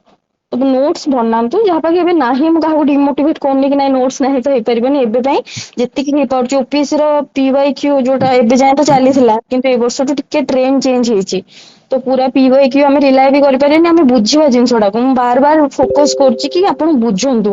ବୁଝିଲେ ହିଁ କ୍ୱେଶ୍ଚିନ ଯେମିତି ଟୁଇଷ୍ଟ ହଉ ଯେମିତି ଟର୍ନ ହଉ ଆପଣ ଲେଖିପାରିବେ ଆପଣ ଖାଲି PYQ ଘୋଷ ଦେଇକି ଯିବେ ସେ ଭାଇ କ୍ୱେଶ୍ଚିନ ଅଲଗା କିଛି ପଚାରୁଥିବ ଆପଣ ସେଠି ଭାବିବେ ମୁଁ କଣ ହିଁ ଲେଖିବି ଇଣ୍ଟ୍ରୋ ଟା କଣ ଦେବି କନକ୍ଲୁଜନ ଟା କଣ ଦେବି ଟିକେ ଟିକେ ୱାଇଡର ଆଙ୍ଗେଲ ରେ ଜିନିଷଟାକୁ ବୁଝିକି ଥରେ ଦେଖନ୍ତୁ। ବାର ବାର କହିଲି ସୋସିଆଲ ଆପଣଙ୍କୁ ଆଉ ଗୋଟେ ଟ୍ରିକ୍ ମୁଁ କହିପାରିବି, ଆପଣ ୟୁନିଟ୍ ମନେ ପକେଇବେ। ଧର କିଛି ମନେ ପଡୁନି, ଆମର ପେପର 1 ହଉ ପେପର 2 ରେ ୟୁନିଟ୍ସ ଅଛି, ଯେମିତି କି ମ୍ୟାରେଜ ଅଛି, ଷ୍ଟ୍ରାଟିଫିକେସନ ଅଛି, ମୋବିଲିଟି ଅଛି, ଏଜୁକେସନ ଅଛି, ରିଲିଜିଅନ ଅଛି। କ୍ୱେଶ୍ଚିନ୍ ଟାକୁ ସେଇ ଟର୍ମ ରେ ଭାଙ୍ଗି ଦିଅନ୍ତୁ ପୁରା, କି ମୋର କିଛି ମନେ ପଡୁନି, ଏଇ କ୍ୱେଶ୍ଚିନ୍ ରେ କଣ ଲେଖିବି ଜାଣିପାରୁନି, ଆଚ୍ଛା ମ୍ୟାରେଜ ରେ କଣ ଇମ୍ପ୍ଲିକେସନ, ସୋସିଆଲ ଷ୍ଟ୍ରାଟିଫିକେସନ କଣ ହବ, ମୋବିଲିଟି ସୋସାଇଟିରେ ଆସିବ କି ନାହିଁ, ରିଲିଜିୟସ ଇନଷ୍ଟିଟ୍ୟୁସନ ରେ କଣ ଇମ୍ପାକ୍ଟ ହବ, ଏଜୁକେସନାଲ ଇନଷ୍ଟିଟ୍ୟୁସନ ରେ କଣ ହବ, ପଲିଟିକାଲ ସ୍ପିୟର ରେ କଣ ହବ, ତାକୁ ୟୁନିଟ୍ ଖାଲି ସୋସିଓଲୋଜି ର ମନେ ପକେଇଦେବେ ଯଦି ଆପଣଙ୍କ ଆନ୍ସର ହେଇଯିବ, ଯଦି ବୁଝିଛନ୍ତି। ତା ପାଇଁ ବାସ୍ ଆପଣଙ୍କୁ ଆଉ ଥିଙ୍କର, ଯଦି ମୁଁ କହୁଛି ଯଦି କିଛି ମନେ ପଡିଲାନି ଆପଣଙ୍କର, ଗୋଟେ କ୍ୱେଶ୍ଚିନ୍ କେମିତି ଲେଖିବେ ଜାଣିପାରୁନାହାନ୍ତି, ପୁରା ବ୍ଲାଙ୍କ ହେଇଗଲେ, କି ଗୋଟେ ନୂଆ ଜିନିଷ କଣ ପଚାରିଦେଇଛି ମୁଁ ଜାଣିପାରୁନି, ସେଇ ଟପିକ କୁ ନେଇକି ଏମିତି ଭାବନ୍ତୁ କି ୟାର ଏଜୁକେସନ ଉପରେ କଣ। ଆମର ୟୁନିଟ୍ସ ଗୁଡାକ ସାର୍ ସେମିତି ଅଛି ଆକ୍ଚୁଆଲି, ମ୍ୟାରେଜ, ଷ୍ଟ୍ରାଟିଫିକେସନ, ମୋବିଲିଟି, ଦେନ୍ ଏଜୁକେସନ, ରିଲିଜନ, ପଲିଟିକାଲ ସ୍ପିୟର, ହେଲା, ଓମେନ ମାନଙ୍କ ଉପରେ, ଜେଣ୍ଡର ଉପରେ କଣ, ସବୁ ଭାଙ୍ଗି ଦିଅନ୍ତୁ, ଆପଣଙ୍କୁ ବଢିଆ ଆନ୍ସର ଟେ ହେଇଯିବ। ନାଇଁ ଭଲ strategy, Pragya. So good guys, thank you everybody. So particularly just ଖାଲି ଜ୍ୟୋତି ସାରଙ୍କର ଗୋଟେ ଏସେ ଅଛି ଯାଇ ସିଏ କିଛି କହିବେ କହୁଥିଲେ। So again thank you for everybody like Sangeeta, Pragya and Kasturi and all people. So definitely ତମଙ୍କର ଯୋଉ ଡିରେକ୍ସନ ଟା, ଏଇ ଯୋଉ ଲାଷ୍ଟ ମୋମେଣ୍ଟରେ ଏଇ ଜିନିଷଟା ବହୁତ କିଛି କାମରେ ଆସିବ। ଯୋଉ ଏଭ୍ରି ୟୁନିକନେସ୍ ଆଣିବା, ଯୋଡ଼ିକି ଆନ୍ସର ଫ୍ରେମ୍ କରିବା। ଆଉ ଯଦି ଗୋଟେ ଖାଲି ଗୋଟେ ଯଦି କହିବା ସିମ୍ପଲିସିଟି, ଯଦି ଗୋଟେ ଲାଇକ୍ କହୁନାହାନ୍ତି ଗୋଟେ ୱାର୍ଡରେ ଯଦି ଆମେ କହିବା, ଜିଏସ୍ ଯୋଉ ଏ ଟାଇମରେ କ୍ରିଟିକାଲ ରୋଲ ପ୍ଲେ କରୁଛି, ଆଉ ଏକ୍ସାମ ମାସେ 1.5 ମାସ ଅଛି। ସୋ ପ୍ରଜ୍ଞା କଣ best tips like just crux ଯଦି କହିବା କଣ କଲେ ଭଲ ମାର୍କ ଆସିପାରିବ ଜିଏସ୍ ରେ, ଗୋଟେ କ୍ରିପ୍ସ ରେ ଯଦି ସଲ୍ୟୁସନ୍ସ କହୁଛ, ଦେନ୍ ଆଇଲ୍ ମୁଭ୍ ଟୁ ସଙ୍ଗୀତା, ଦେନ୍ କସ୍ତୁରୀ, ଦେନ୍ ଜ୍ୟୋତି। ୟେସ୍। ସାର୍ ଜିଏସ୍ ରେ ସାର୍ ମୁଁ କହିବି ଆନ୍ସର ଆଗରୁ ସାର୍ ମାନେ ଏମିତି ଯାହା ଯେମିତି ଟିକେ ଲେଖି ଦଉଥିଲି, ଏବେ ଟିକେ ଟ୍ରାଏ କରନ୍ତୁ କି ଜିନିଷକୁ ଟିକେ ଡାଇନାମିକ କରିବାକୁ, ମାନେ ପଏଣ୍ଟସ ଟିକେ ମତେ ଲାଗେ କି ସାର୍ ଜିନିଷ ଯଦି ଆପଣ ଡିଫରେଣ୍ଟ ଆଙ୍ଗେଲ ଦେଇପାରୁଛନ୍ତି ଗୋଟେ କ୍ୱେଶ୍ଚିନ୍ ଟାକୁ, ନା ଯିଏ ବି ପଢିବ ତାକୁ ଇଣ୍ଟରେଷ୍ଟିଂ ଲାଗିବ। ଆଉ ଏକ୍ସାମ୍ପଲ୍ସ ବହୁତ ଇମ୍ପୋର୍ଟାଣ୍ଟ, କୋଉଠି କଣ ଏକ୍ସାମ୍ପଲ୍ସ ଦେବେ, ଟିକେ ଡାଟା ଫ୍ୟାକ୍ଟସ ଟିକେ ଏନରିଚ କରିବା ପାଇଁ ଆନ୍ସର, ସେଟା ଆପଣଙ୍କୁ କାମ କରିବାକୁ ପଡିବ। ଏଥିକ୍ସ ଉପରେ କହିବି, ଏଥିକ୍ସ ରେ ପ୍ଲିଜ ଇଣ୍ଟରଲିଙ୍କିଂ କରନ୍ତୁ। ସେଇ ଆଇଏଏସ୍ ଓଏଏସ୍ ମାନଙ୍କର ଏକ୍ସାମ୍ପଲ ଆଜିକାଲି ମାନେ କାହାକୁ କନେକ୍ଟ କରୁନି ସେଇ ଜିନିଷ। ଆପଣଙ୍କୁ କିଛି ଗୋଟେ ପଚାରୁଛି ନା, ତାକୁ ବୁଦ୍ଧିଜମ ହିସାବରେ ଭାବନ୍ତୁ, ଜୈନିଜମ ରିଲିଜିୟସ ପର୍ସପେକ୍ଟିଭ, ଜୈନିଜମ ହେଇଥିଲେ ଧର ଗୋଟେ କ୍ୱେଶ୍ଚିନ୍ ରେ ମୁଁ ଲେଖିଲି କି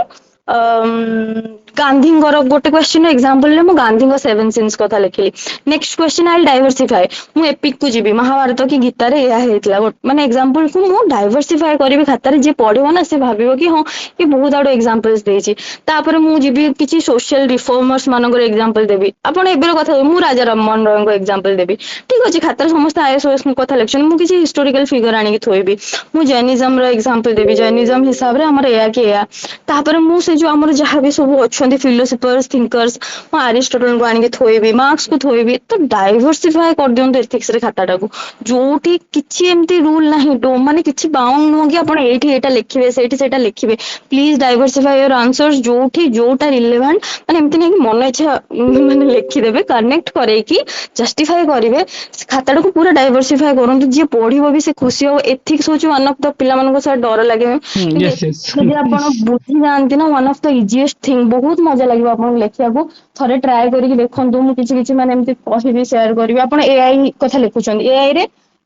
ଆପଣ ଯେବେ ଏଆଇ ରେ ଏବେ ୱାର ହଉଛି, ଧର୍ମ ଯୁଦ୍ଧ କଥା ଆମ ମହାଭାରତରେ ଲେଖା ହେଇଛି, ଧର୍ମ ଯୁଦ୍ଧ ଗୋଟେ ମେସିନ କରି ହିଁ ପାରିବନି। ଆପଣ ସେଠି ଧର୍ମ ଯୁଦ୍ଧ କଥା ଲେଖନ୍ତୁ ନା, ଦେଖିବା କେମିତି ମାର୍କ୍ସ ଦେବେନି। ମାନେ ମୁଁ କହୁଛି ଆପଣ କନଫିଡେନ୍ସ ବୁଷ୍ଟ କରିବା ପାଇଁ ମିଳିବ ମାର୍କ୍ସ, ହେଲା। ତ ଟିକେ ଡାଇଭରସିଫାଏ କରନ୍ତୁ ଆନ୍ସର୍ସ, ମାନେ ସେଇ ଘିସା ପିଟା ଏକ୍ସାମ୍ପଲ୍ସ ଦିଅନ୍ତୁନି, ବହୁତ ଏକ୍ସାମ୍ପଲ୍ସ ଦେଇ ହବ। କନେକ୍ଟ କରାନ୍ତୁ, ମାନେ ଥୋର କ୍ୱେଶ୍ଚିନ୍ 1 ରେ ମୁଁ ଗୀତା କଥା ଗୀତାରେ ଏୟା ଲେଖା ହେଇଛି ଲେଖିଲି, ନିଷ୍କର୍ମ କର୍ମ ଏସେ ଲେଖିଲି। ମୁଁ ତାପରେ ଲେଖିବି ଜୈନିଜମରେ ଅନେକବାଦ କଥା ଲେଖିବି, କି ଗୋଟେ ଜିନିଷର ଭେରାଇଟି ଅଫ ଓପିନିଅନ ଜୈନିଜମରେ ସବୁ ଟ୍ରୁ ଲେଖିବି। କୋଉଠି ତାପରେ ମୁଁ ସୋକ୍ରେଟ୍ସକୁ ଆଣିବି, କୋଉଠି କାହାକୁ ଆଣିବି। ତ ଗୋଟେ ମୁଁ ଟ୍ରାଏ କରିବି କି ମୁଁ ଏକ୍ସାମ୍ପଲ୍ସ ରିପିଟ ନ କରିକି ଗୋଟେ ଭ୍ୟାରାଇଟିର ଆଙ୍ଗେଲରୁ ଏକ୍ସାମ୍ପଲ ଦେଇଦିଏ, ଏଥିକ୍ସ ରେ ଯିବି। ତ ଏଇଟା ସାର୍ ଏଥିକ୍ସ ପାଇଁ ମୁଁ କହିପାରିବି। ଆଉ ଡେଫିନେଟଲି। ବାକି ତ ସେମ୍ ଜିନିଷ ଜିଏସ୍ ଟିକେ କାମ କରିବାକୁ ପଡୁଛି, ଆଜିର ଟାଇମରେ ଟ୍ରେଣ୍ଡ ଚେଞ୍ଜ ହେଲାଣି। ଏଥର ଟିକେ ଯାହା ଲେଖିଲେ ହବନି, ମାର୍କ ଆଣିବା ପାଇଁ କାମ କରିବାକୁ ପଡେ। Sangeeta right, over to you right. So ଆଗରୁ ହଉନଥିଲା, ଷ୍ଟ୍ରକ୍ଚରିଂ ନଥିଲା, ଏସବୁ ଅଲଗା କଥା। ଫାଷ୍ଟ ଟେଷ୍ଟ ପରେ ଯୋଉ ତମେ ଭୁଲ କରିଥିଲ, ସେଇ ଜିନିଷ ପରେ ଯୋଉ ଇମ୍ପ୍ରୁଭମେଣ୍ଟ, କଣ ସଜେସନ ରହିବ ପିଲାଙ୍କ ପାଇଁ? ସାର୍ ମୋର ତ ମାନେ ଆନ୍ସର ବହୁତ ଖରାପ ଥିଲା, ତାପରେ ସେ ଗୋଟେ ଅଲଗା ପ୍ରକାର ଅଭ୍ୟାସ ହେଇଯାଇଥିଲା। ତ ମୁଁ ତ ଗାଳି ଶୁଣିଲି 2ଟା ମୋକ୍ ପରେ ନା ଗୋଟେ ମୋକ୍ ପରେ ଆପଣ ପାର୍ଟି କରିଥିଲେ। ଆଉ ତାପରେ ସେଇ ଦିନଠୁ ପୁରା ସୁଧୁରି ଗଲି। ଆପଣଙ୍କ ଫର୍ମାଟ ହିଁ ଫଲୋ କଲି ଆଉ ଉତାରିବା ଛାଡିଦେଲି ଦେଖି ଦେଖି ଲେଖିବା। ତାପରେ ନିଜେ ମାନେ ଆମର ପୁରା ବଢିଆ ମାନେ ଏଇଟା ଥିଲା ନା ଷ୍ଟ୍ରାଟେଜି ପୁରା 6 ଦିନ ଯାକ ପଢା ହବ, 7 ଦିନ ମାନେ ଡିସକସନ ବି ହଉଥିବ ଶନିବାର ଦିନ, ସଣ୍ଡେରେ ପରୀକ୍ଷା। ତାପରେ ମାନେ ଇଏ ହବ। ତ ସେଇଟା ଗୋଟେ ଭଲ ଜିନିଷଟା ମାନେ ମୋ ଲାଇଫରେ ମତେ ମିଳିଲା ସେଇ ଜିନିଷଟା। ଆଉ ମୁଁ ଆପଣଙ୍କ ଫର୍ମାଟ ହିଁ ପୁରା ମାନେ ଫଲୋ କରିଥିଲି, ମୋର କିଛି ଏକ୍ସଟ୍ରା ନଥିଲା।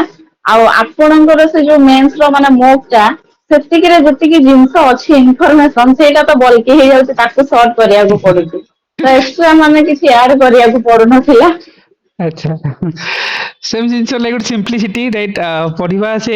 ଯୋଉ ଜର୍ଣ୍ଣି ଭିତରେ ଯୋଉ କହୁନାହାନ୍ତି ଲେଖିବା ରାଇଟିଂ ଟା ନିହାତି ଅଭ୍ୟାସ ଦେଖି ଲେଖା କରିବାନି ଏଇଟା ତ କ୍ରକ୍ସ ଯେ ଗୋଟେ କୋଶ୍ଚିନ୍ ଦେଲେ ଗୋଟେ ହେବିଚୁଏଟ ଥାଏ ଯେ ଆମେ ଦେଖି ଦେଖି ଲେଖିଦେବା ସେଇଟାକୁ ବନ୍ଦ କରିବାକୁ ପଡିବ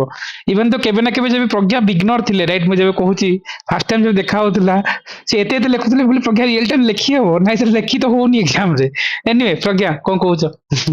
ଆଜ୍ଞା ସାର୍ ମୋର କ୍ୱେଶ୍ଚିନ୍ସ ରହିଯାଉଥିଲା ଫାଷ୍ଟ ଫାଷ୍ଟ ଯେବେ ମୁଁ ଲେଖୁଥିଲି କ୍ୱେଶ୍ଚିନ୍ସ ରହିଯାଉଥିଲା ସାର୍ ମୁଁ ଏଇଟା କହୁଥିଲି କି ମାନେ ପିଲାମାନେ ପଚାରୁଛନ୍ତି ନା ଏକ୍ସାମ୍ପଲ୍ସ କୋଉଠି କଣ ମିଳିବ ମୁଁ ସାରଙ୍କର ମକ୍ ଟେଷ୍ଟ ର ଆନ୍ସର ସବୁ ଦେଖିଛି ସାର୍ ନିଜେ ହିଁ ଏତେ ଆପଣଙ୍କୁ ମାନେ ଯୋଉ କଲେକ୍ଟ କରିକି ଏକ୍ସାମ୍ପଲ୍ସ ଦେଇ ଦଉଛନ୍ତି ନା ଆପଣ ବସ୍ ସେଗ୍ରିଗେଟ କରିକି GS3 ର ସାର୍ ଧର ଟେଷ୍ଟ ୱାଇଜ ଆପଣଙ୍କୁ ଦଉଛନ୍ତି ଆପଣ ସେଗ୍ରିଗେଟ କରିଦିଅନ୍ତୁ ଟପିକ ୱାଇଜ ଖାଲି ନିଜେ ଏତିକି ଆପଣଙ୍କ ଏଣ୍ଡରେ କରନ୍ତୁ ସାର୍ ଯେତିକି ଏକ୍ସାମ୍ପଲ୍ସ ଦେଇଛନ୍ତି ସେତିକି ବି ମନେ ରଖିବା ବହୁତ ଡିଫିକଲ୍ଟ ଏକ୍ସାମ ରେ ପ୍ରଡ୍ୟୁସ କରିବା ଆପଣ କାହାକୁ ବି ପଚାରିବେ ମନେ ପଡେନି ବହୁତ ସାରା ଜିନିଷ ସେଠି ଗୋଟେ ଛୋଟ ଏକ୍ସାମ୍ପଲ ବି ମନେ ପଡିଯିବ ସେ ଇଏରେ ଆକ୍ଚୁଆଲି ଯେବେ ଦେବେ ଆପଣ ନିଜେ ବି ଜାଣିପାରିବେ ମୁଁ ବୋଷ୍ଟ କରିବିନି ମୁଁ ଗୋଟେ ରାଙ୍କ ପାଇଛି ବୋଲି କି ନାଇଁ ସବୁ ମନେ ପଡିଯିବ କି ସବୁ ଯେତିକି ଆପଣଙ୍କ ପାଖେ ସାର୍ ଯେତିକି ଦେଇଛନ୍ତି କଲେକ୍ଟ କରନ୍ତୁ ଟପିକ ୱାଇଜ ସେଗ୍ରିଗେଟ କରନ୍ତୁ ପ୍ଲିଜ ରିଭାଇଜ କରନ୍ତୁ ସେ ଯେତିକି ସାର୍ ଦେଇଛନ୍ତି ଆଉ ୟାଡୁ ସ୍ୟାଡୁ ଖୋଜିବି ଏଇଟା ଲେଖିଦେବି ସେଇଟା ଲେଖିଦେବି କରନ୍ତୁନି ଏକ୍ସାମରେ ମନେ ପଡିବନି ଆପଣ ଏବେ ଖୋଜିକି 4-5 ଘଣ୍ଟା ସାରି ମାନେ ଡେଲି ଡେଲି ମୁଁ ଏଇଟା ଲେଖିବି କୋଉଠୁ ଖୋଜିବି କଣ କରିବି ଏତେ ନ ଭାବିବା ଅପେକ୍ଷା GS ରେ ସାର୍ ଯେତିକି ଏକ୍ସାମ୍ପଲ୍ସ ଦଉଛନ୍ତି ସାରଙ୍କ ମାନେ ମଡେଲ ଆନ୍ସର ତ ଭାଇ ବହୁତ ହି ବଢିଆ ଯେତିକି ଏକ୍ସାମ୍ପଲ୍ସ ଅଛି ପ୍ଲିଜ ତାକୁ ସେଗ୍ରିଗେଟ କରିଦିଅନ୍ତୁ ଗୋଟେ ଖାତାରେ ଆପଣଙ୍କ ଏଣ୍ଡ ରୁ ଯଦି କିଛି ବି ଆଡ କରିବେ ଆଡ କରିକି ଅଳ୍ପ କିଛି ତାକୁ ସେଗ୍ରିଗେଟ ଟପିକ ୱାଇଜ କରିଦିଅନ୍ତୁ ତାକୁ ବାର ବାର ପଢନ୍ତୁ ସେତିକି ଆପଣ ପ୍ରଡ୍ୟୁସ କରିବେ ନା ମାନେ ବହୁତ ବଢିଆ ମାର୍କସ ଆସିବ ଆଉ ଏକ୍ସାମ୍ପଲ୍ସ ଦବା ମାନେ ମୁଁ କହିବି ସାର୍ ମୁଁ ଗୋଟେ ଯଦି ଆପଣଙ୍କ ଖାତା ଅଲଗା ହବ ସମସ୍ତଙ୍କୁ ପ୍ଲିଜ ଗିଭ୍ ଏକ୍ସାମ୍ପଲ୍ସ କାହିଁକି ନା ଆନ୍ସର ଟା ସେଠି ଜଷ୍ଟିଫାଇ ହେଇଯାଏ ଏକ୍ସାମ୍ପଲ୍ସ ଦେଲେ ସେଇଠି ସେ ଜାଣନ୍ତି କି ଆର ଗୋଟେ କ୍ଲିୟର ଅଣ୍ଡରଷ୍ଟାଣ୍ଡିଂ ଅଛି କନସେପ୍ଟ ଉପରେ ତ ୟାଡୁ ସ୍ୟାଡୁ ନ ଖୋଜିକି ସାରଙ୍କ ପାଖରେ ଯୋଉ ମକ୍ ଟେଷ୍ଟରେ ଆପଣଙ୍କୁ ଯାହାବି ମଡେଲ ଆନ୍ସର ଦିଆ ହଉଛି ତା ଦେହରେ ଯେତିକି ଏକ୍ସାମ୍ପଲ୍ସ ଅଛି ସାର୍ ପୁରା ସେଗ୍ରି ମାନେ ଲେଖିଛନ୍ତି ଯୋଉ ପୁରା ସେ ଯୋଉ ଗୋଟେ ସବ୍ ପଏଣ୍ଟ ଦେଇଥାନ୍ତି ତା ତଳେ ତାକୁ ଜଷ୍ଟିଫାଏ କଲା ଭଳିଆ ଗୋଟେ ଏକ୍ସାମ୍ପଲ୍ସ ଥାଏ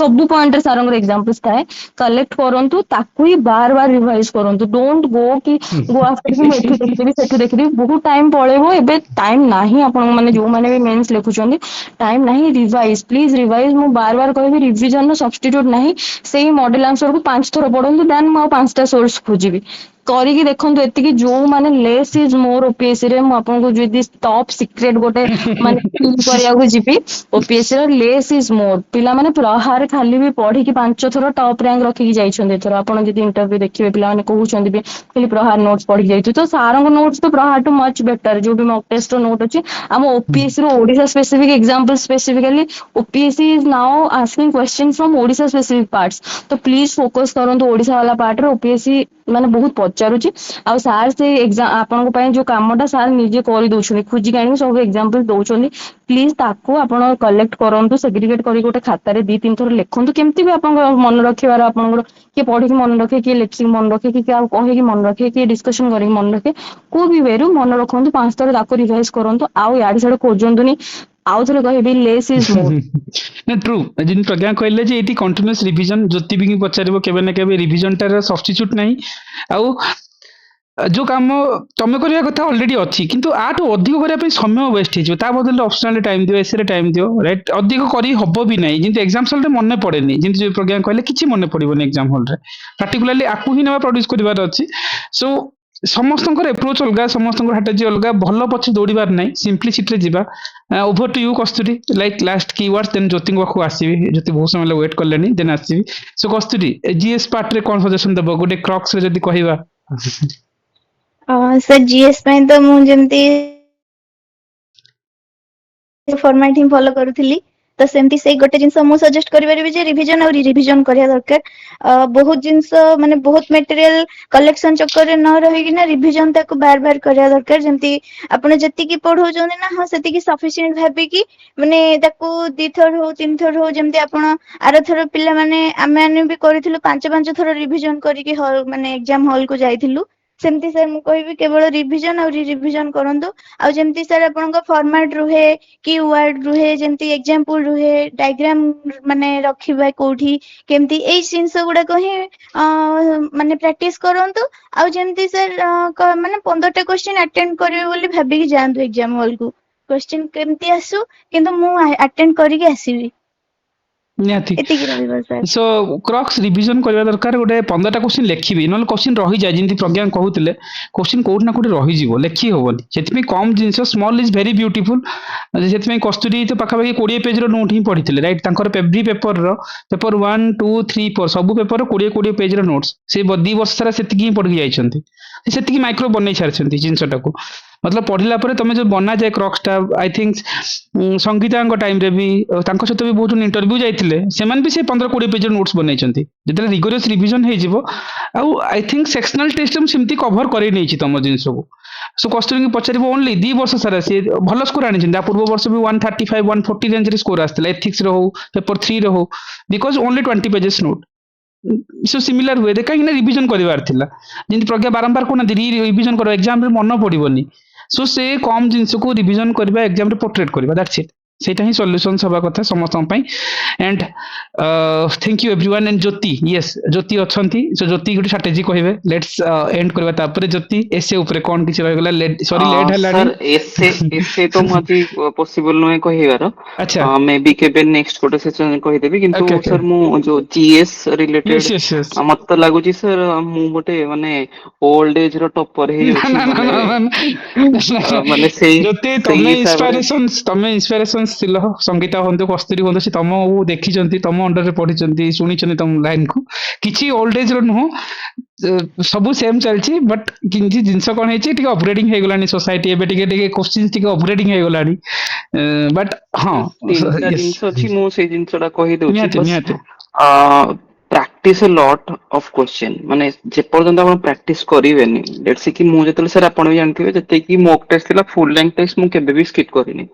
तो सेही जिंसटा हाथ चलीबा दरकार गोटे गोटे क्वेश्चन आसीबो जोतरे कि आपणकर हाथ चलीबनी सेहीथिरे भी आपनको लिखिया को पड़िबो गोटे भी क्वेश्चन छाड़ीबार नै तो सेटा प्रैक्टिस करिया पड़िबो लेट्स से कि एबे आपण माने माने किछि गोटे डाटा फैक्ट्स जोडा कि आमे सर निजे प्रिपेयर करथलो एबे आपण सेटा देई दउछंती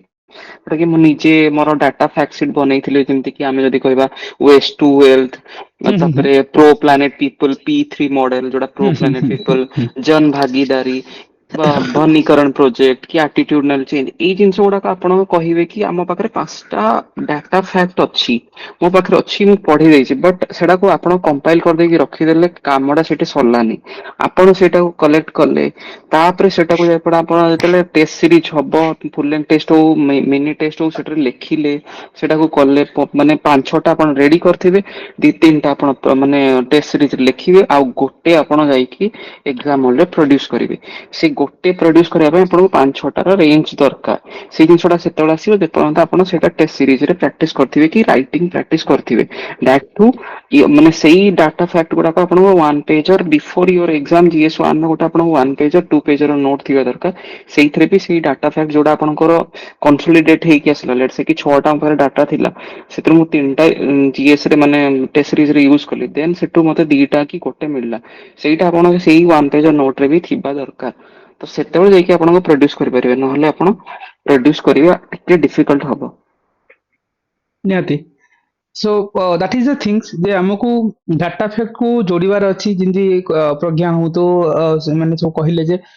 कंटेम्पररी वर्ल्ड रो जिंस को ऑप्शनल रे हो जीएस रे दख्या ऊपर एंड एवरी लाइन रे एग्जांपल्स ताको ट्राई करंतु दैट टू बी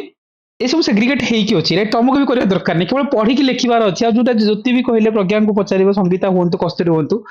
तुमको लेखिबार स्किल्स पई प्रैक्टिस करबा दरकार गोटे भी जिंस मिस करिया को पड़िबोनी भाबिले हबनी सब बेले हमको कहंतनी जे लेखिया को भी पड़िबो दार सब्स्टिट्यूट किछि नाही एग्जाम्स पई राइट सेटा ही क्रक्स मु कहिथांती अमृता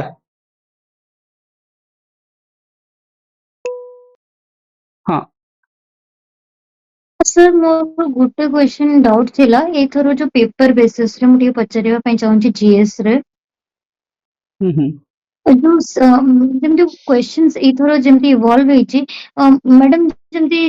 ଏଥର क्वेश्चन ସେ ପଚାରି ଦେଇଛି discuss it's scope and purpose ଗୋଟେ ଯେମିତି जीएस 2 ରେ क्वेश्चन ଥିଲା कॉन्स्टिट्यूशनल मोरालिटी ता संगे सोशल मोरालिटी भी क्वेश्चन ने पचारिଛି तापर से पचारुଛି कि तार स्कोप भी तार पर्पस भी और तापर लैंडमार्क जजमेंट भी तो मु मैडम मान को पचारिबा ପାଇଁ ଚାହୁଁଛି ସେ क्वेश्चन टारे माने हमरो आंसर स्ट्रक्चर टा केमती हो जेतु सेटा 15 मार्क ର ଥିଲା ଆଉ ଆମର ସ୍କୋପ ଟା ଯାହା ଲେଖୁଥିଲା ସେଟା ପର୍ପୋଜ ରେ ବି ସେମିତି ଟାଇପ ର ଲେଖିବୁ ନା ଗୋଟେ ହେଡିଂ ରେ ହିଁ ସ୍କୋପ ଆଉ ପର୍ପୋଜ ଦେଇକି ଆମେ ଟେବୁଲାର ହେଡିଂ ଦେଇକି ଲେଖିବୁ ନା ସେଟା ମ୍ୟାଡମ ମାନେ ସେଗ୍ରିଗେଟ କରିକି ଲେଖିଛନ୍ତି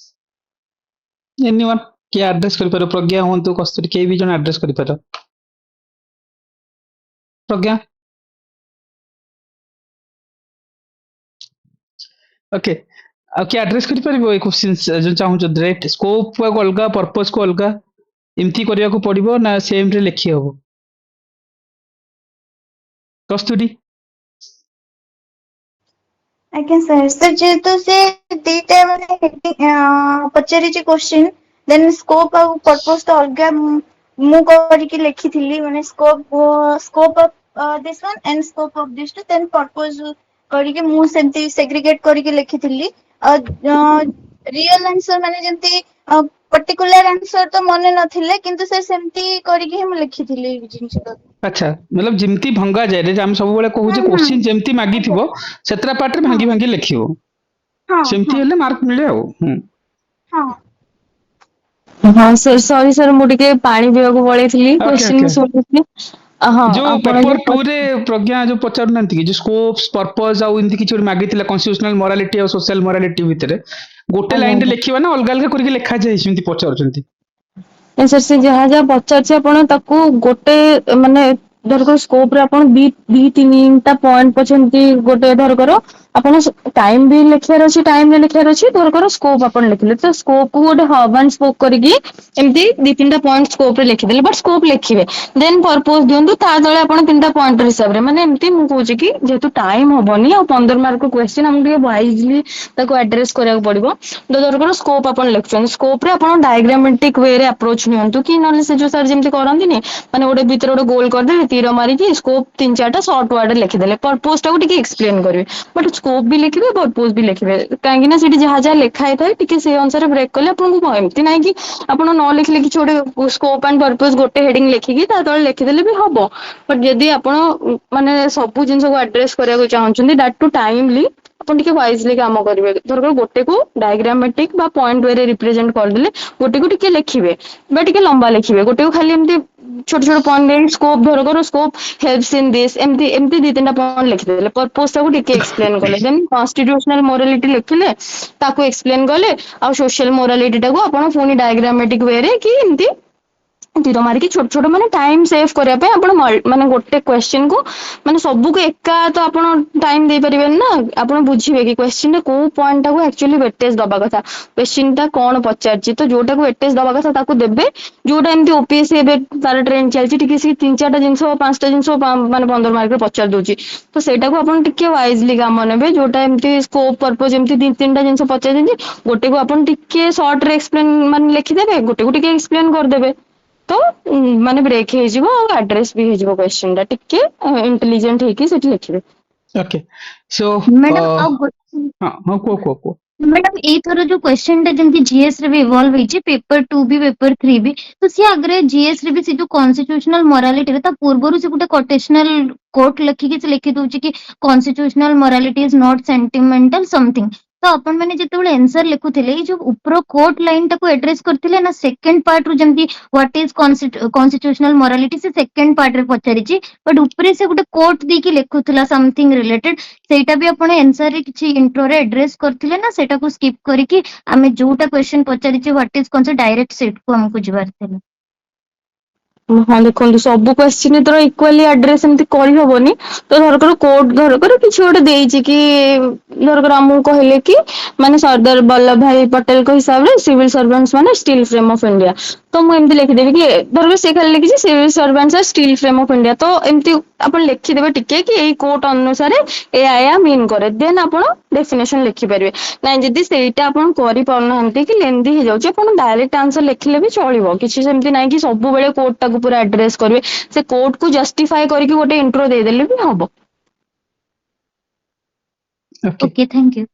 Okay, so fine. So already late helani. So already plan भी थिला. So thank you. Personally, I thank you to Pragya, Kasturi, Sangeeta, and Jyoti sir particularly. So everybody. So just sir, I would plan भी थिला से ऐसे ऊपर कुछ कहते हैं, but again geography रे जदि काहर doubt नहीं, right? Obviously again ଗୋଟେ special session ପାଇଁ ମୁଁ କହିବି। ଯାହା କିଛି ଡାଉଟ୍ ଅଛି ସୋ ସାର୍ ଆଗେନ୍ ଫ୍ରି ଅଛନ୍ତି 2-3 ଦିନ ଭିତରେ, ସେ କେବେ ନା କେବେ କିଛି ନା କିଛି କହିଦେବେ। ଆଉ ସେ ଦେଇଥିଲେ କିଛି ଏସର କିଛି ରାଇଟ୍, ସବୁଥିର କିଛି ଗୋଟେ ଇଣ୍ଟ୍ରୋଡକ୍ସନ୍ସ ଏସବୁ ବନେଇଥିଲେ, ସେ କହିଥାନ୍ତେ। ବଟ୍ ଆଗେନ୍ ସେ ଜିନିଷ ସେ ଆଉ ଥରେ କେବେ ଗୋଟେ ସେସନ ନେବା ରାଇଟ୍, ଆଉ ସେଇଠି କରିନେବା। ସାର୍ ସବୁ ଟପର୍ସ ମାନେ ଏମିତି କିଛି ବନାନ୍ତି ନିଜ ନିଜର ଟପିକ୍ ୱାଇଜ୍ ରାଇଟ୍, ଜଷ୍ଟ ଖାଲି ଇଣ୍ଟ୍ରୋଡକ୍ସନ୍ସ କେମିତି ରହିବା କଥା, କନକ୍ଲୁଜନ କ'ଣ ରହିବା କଥା, ହଟ୍ ଟପିକ୍ର ସେ ସିନ୍ ତାଙ୍କ ଟାଇମ୍ରେ ବନେଇଥିଲେ। So although ସେମିତି କିଛି କାମ କରିବା କଥା, again ଆ ଉପରେ ଆମେ ପରେ ବି ସେସନଟେ କରିବା। So already it's too late, so hardly ଆମେ 1 hour session ପାଇଁ ପ୍ଲାନ୍ ରଖିଥିଲି, but again so thank you personally for everybody and ସେମାନଙ୍କୁ ଯୋଉ ଇନପୁଟ୍ସ ରହିଲା ସବୁଠି ସବୁ ଜାଗାରେ, and ଆଜିର ଟାଇମରେ ମେ ବି ଜ୍ୟୋତି ସାର୍ ଯୋଉଠି ଅଛନ୍ତି ଅନ୍ୟମାନେ ସେଇଠି ପହଞ୍ଚିଛନ୍ତି। so ହୁଏତ ତମମାନେ ସେଇଠି ଯାଇକି ପହଞ୍ଚିବ, ହୁଏତ ସେମାନେ ଆଜି ତମମାନଙ୍କୁ ଇନ୍ସପାରେସନ ଅଛନ୍ତି, ହୁଏତ ତମମାନେ କାଲି ଇନ୍ସପାରେସନ ହେଇକି ଯିବ। so କୋଉଠି ନା କୋଉଠି ଯେତେବେଳେ ମୁଁ ଗୋଟେ ମୁଭମେଣ୍ଟ ଆସିଥିଲା, ମୁଁ କହେ ଯେ ଜ୍ୟୋତି ସାର୍ଙ୍କର ଗୋଟେ ମୁଭମେଣ୍ଟ ଥିଲା ଯେତେବେଳେ ବାରମ୍ବାର ଫେଲୁଅର ପରେ ଯେ ଏକ୍ଜାମ ଦେବିନି ହବନି ନାହିଁ ଡାଉଟ୍ ଫ୍ୟାକ୍ଟର ଆସେ, ସେତେବେଳେ ସାର୍ ଉଠିକି ଆସିଥିଲେ ଆଣ୍ଡ ସାର୍ କହିଥିଲେ ଯେ ଆମେ କହିଥିଲେ ଯେ ଏଟଲିଷ୍ଟ ଜ୍ୟୋତି ଗୋଟେ ଆଟେମ୍ପ୍ଟ ଦେଇଦିଅ ଆମ ପାଇଁ, ଏଟଲିଷ୍ଟ ଥରେ ପଶିଯାଅ ଏକ୍ଜାମ୍ସରେ। ସୋ ତାପରେ ମିରାକଲ ହେଇଥିଲା। ସେଥିପାଇଁ ଇଭେନ୍ ଏମିତି ପ୍ରଜ୍ଞା ନାହିଁ ଯେ ଇଣ୍ଟରଭ୍ୟୁରେ ଫାର୍ଷ୍ଟ ଟାଇମ୍ କଟିଛନ୍ତି, ତା ଆଗରୁ 2 ଥର ଇଣ୍ଟରଭ୍ୟୁରେ କଟିଛନ୍ତି ରାଇଟ୍। ତ ସଙ୍ଗୀତା ବି ଲାଷ୍ଟ ଟାଇମ୍ ଇଣ୍ଟରଭ୍ୟୁରୁ କଟିକି ଆସିଥିଲେ, କସ୍ତୁରୀଙ୍କର ଲାଷ୍ଟ ଟାଇମ୍ ଫେଲୁଅର ଥିଲା ରାଇଟ୍। ବାକି ସ୍ୱାଧୀନ ଥିଲେ ଆଜି ସେସନରେ ଲେଟ୍ ହେଲା, ଆଉ ବାକି ରାଜେଶ ବି ଥିଲେ ନେଟୱାର୍କ ଇସ୍ୟୁସ୍। ବଟ୍ ଏଗେନ୍ ସମସ୍ତଙ୍କର ଷ୍ଟ୍ରଗଲ ଗୋଟେ ସକ୍ସେସଫୁଲ ଜର୍ଣ୍ଣି ଆଡ଼କୁ ନେଇଛି। ସକ୍ସେସ୍ ପାଇବା ପାଇଁ ଆମକୁ ହାର୍ଡୱାର୍କ କରିବାକୁ ପଡ଼ିବ। ଆମେ ଆଜି ଯେତେ ଜଣଙ୍କ ମୁହଁରୁ ଶୁଣିଛନ୍ତି ସମସ୍ତଙ୍କ ପାଠରେ କିଛି ୟୁନିକନେସ୍ ଥିଲା, ଆଉ ସେଇ ୟୁନିକନେସ୍ ପାଇଁ ସେମାନେ କାମ କରିଛନ୍ତି କୋଉଠି ନା କୋଉଠି ଜଣା ପଡୁଥିଲା ରାଇଟ୍। ଯୋଉଟା ଏଗେନ୍ ଆମେ ଗୋଟେ କମନ ଜିନିଷ ପାଇଲେ, ଭିଡ ଭିତରୁ ଖାତାକୁ ଅଲଗା କରିବାର ଅଛି ତ କିଛି ଅଲଗା ଭାବିବାକୁ ପଡିବ, ଦ୍ୟାଟ୍ସ ଇଟ୍। ସେ କ୍ରକ୍ସଟା ନିଜର ରହିବା ଦରକାର। ଯେତେବେଳେ ଆମେ ସୋସାଇଟି ବା ଯେତେବେଳେ ଭିଡ ମନା କରୁଛି ଯେ ଏଇଟା ଭୁଲ ଏଇଟା କରିବନି, କସ୍ତୁରୀ କରିକି ଗଲେ ଟପ୍ ର୍ୟାଙ୍କିଂ ନେଇକି ଗଲେ, କାହିଁକି ନା କିଏ ଭାବିନଥିଲେ ଯେ ପିଏସ୍ଆଇରେ ଡାଇଗ୍ରାମ ଦେବା, ସେ ଦଉଥିଲେ। ଯେମିତି ପ୍ରଜ୍ଞା କ'ଣ କହିଲେ ଯେ କଣ୍ଟେମ୍ପୋରାରୀ ଆଡକୁ ଯୋଡ଼ିବାର ଯୋଉ ପ୍ରୟାସ ଅଛି ତାଙ୍କର, ତ ତାକୁ ଯଦି ଦେବା ମାର୍କ ଉଠିବ। ଯେତେବେଳେ ଏଥିକ୍ସ ଭଳିଆ ପେପର ଯୋଉଠି ମାର୍କ ଉଠୁନି, ଏତେ ଡାଇନାମିକ ପେପର, ସେଇଠି ସିଏ ଇଣ୍ଟ୍ରୋଡ୍ୟୁସ କଲେ ଯେ ମୁଁ ମାଇଥୋଲୋଜିକାଲି ଭାବିବି, ମୁଁ ବୁଦ୍ଧିଜମ ଉପରେ ଭାବିବି। ପିଲା ସିଭିଲ ସର୍ଭିସ ଲେଖନ୍ତୁ ନା, ଅସକ୍ଷାମକେ ଲେଖନ୍ତୁ ନା ରାଇଟ୍। ସୋ ସିଏ କେବଳ ଆଇଏଏସ୍ ମାନଙ୍କର ଏକ୍ସାମ୍ପଲ 99% ପିଲା ଲେଖିବେ। ସିଏ ଯେତେବେଳେ ହଟକେ ଗଲେ, ଯେତେବେଳେ ମଡର୍ନ ଇଣ୍ଡିଆ ଫେଜକୁ, ଯେତେବେଳେ ଆମେ ଅପସନାଲ୍ସ ଲେଭେଲରେ ଦେଖୁଥିଲେ ରାଇଟ୍, କୋଉଠି କ୍ରିଟିସିଜମ ଦେବା କୋଉଠି ଦେବାନି, କୋଉଠି ୱାର୍ଡିଂକୁ ଗୋଟେ ଅପସନାଲଟାର ଲାଙ୍ଗୁଏଜଟାକୁ କେମିତି ବେଟର କରିବା, ଜ୍ୟୋତି ସାର୍ ଯେମିତି ଗୋଟେ କେସ୍ ଷ୍ଟଡିକୁ ଯୋଡ଼ିବାର କଥା କହୁଥିଲେ। Show every uniqueness will gate ତମକୁ ଗୋଟେ ଅଲଗା ର୍ୟାଙ୍କ ଦବ। ସେ ୟୁନିକନେସ୍ ଉପରେ କାମ କରନ୍ତୁ। ଏଇ ସବୁର ଗୋଟେ ମୂଳ ମନ୍ତ୍ରାର ଏଣ୍ଡିଂ ଥିଲା ଯେ rigorous practice and revision. So Pragya ବାରମ୍ବାର କହିଲେ ଯେ ଲାଷ୍ଟକୁ ଯେ ତମକୁ ବହୁତ କରିବାର ନାହିଁ, ସିମ୍ପ୍ଲିସିଟି ରୁହ, ବାସ୍ ରିଗରିୟସ୍ ପ୍ରାକ୍ଟିସ କର। ଜ୍ୟୋତି ସାର୍ ଯେମିତି କହିଲେ ଯେ ଗୋଟେ ବି ସେ ଫୁଲ ଲେନ୍ଥ ଛାଡି ନଥିଲେ, ଲେଖିବାର ଅଛି ଦ୍ୟାଟ୍ସ ଇଟ୍, ସେ ଲେଖୁଥିଲେ ବି। ସୋ ଏବେ ଯେମିତି କହୁଥିଲେ ଖାଲି ଟାଇମ୍ ତ ମିଳେନି, ଯେତେ ବି ମିଳିବ ତମେ ଡାୟାଗ୍ରାମ ପ୍ରାକ୍ଟିସ 7 ସେକେଣ୍ଡ ଭିତରେ ଇଣ୍ଡିଆ ମ୍ୟାପ୍ ବହୁତ ବଢିଆ କାଟନ୍ତି ସେ, ସେଥିପାଇଁ ତ ଇମ୍ପ୍ରେସନ ମାର୍କ ନେଇକି ଯିବା। ସୋ ଏଇ ଯୋଉ ସ୍ମଲ୍ ଥିଙ୍ଗସ୍, ବ୍ୟୁଟିଫୁଲ ଥିଙ୍ଗସ୍ ଯାହାକୁ ମିଳିବନି ସହଜରେ, ବଟ୍ ସେମାନଙ୍କର ଯୋଉ ସକ୍ସେସ୍ ତମମାନଙ୍କ ପାଇଁ ଗୋଟେ ଇନ୍ସପିରେସନ ସବୁ, ଆଉ ସେମାନେ ଅଛନ୍ତି। ହୁଏତ ତମମାନେ କାଲି ତାଙ୍କ ଜାଗାରେ ପହଞ୍ଚିବ, ହୁଏତ ତମମାନଙ୍କୁ ଦେଖି ଆଉ କିଛି ଗୁଡା ଜଣ ଇନ୍ସପିରେସନ ପାଇବେ। So thank you everybody, thank you Pragya, thank you Kasturi, Sangeeta and Jyoti particularly right, time ଦେଲ ଏତେ ଭିତରେ ଡାକିକି। So thank you.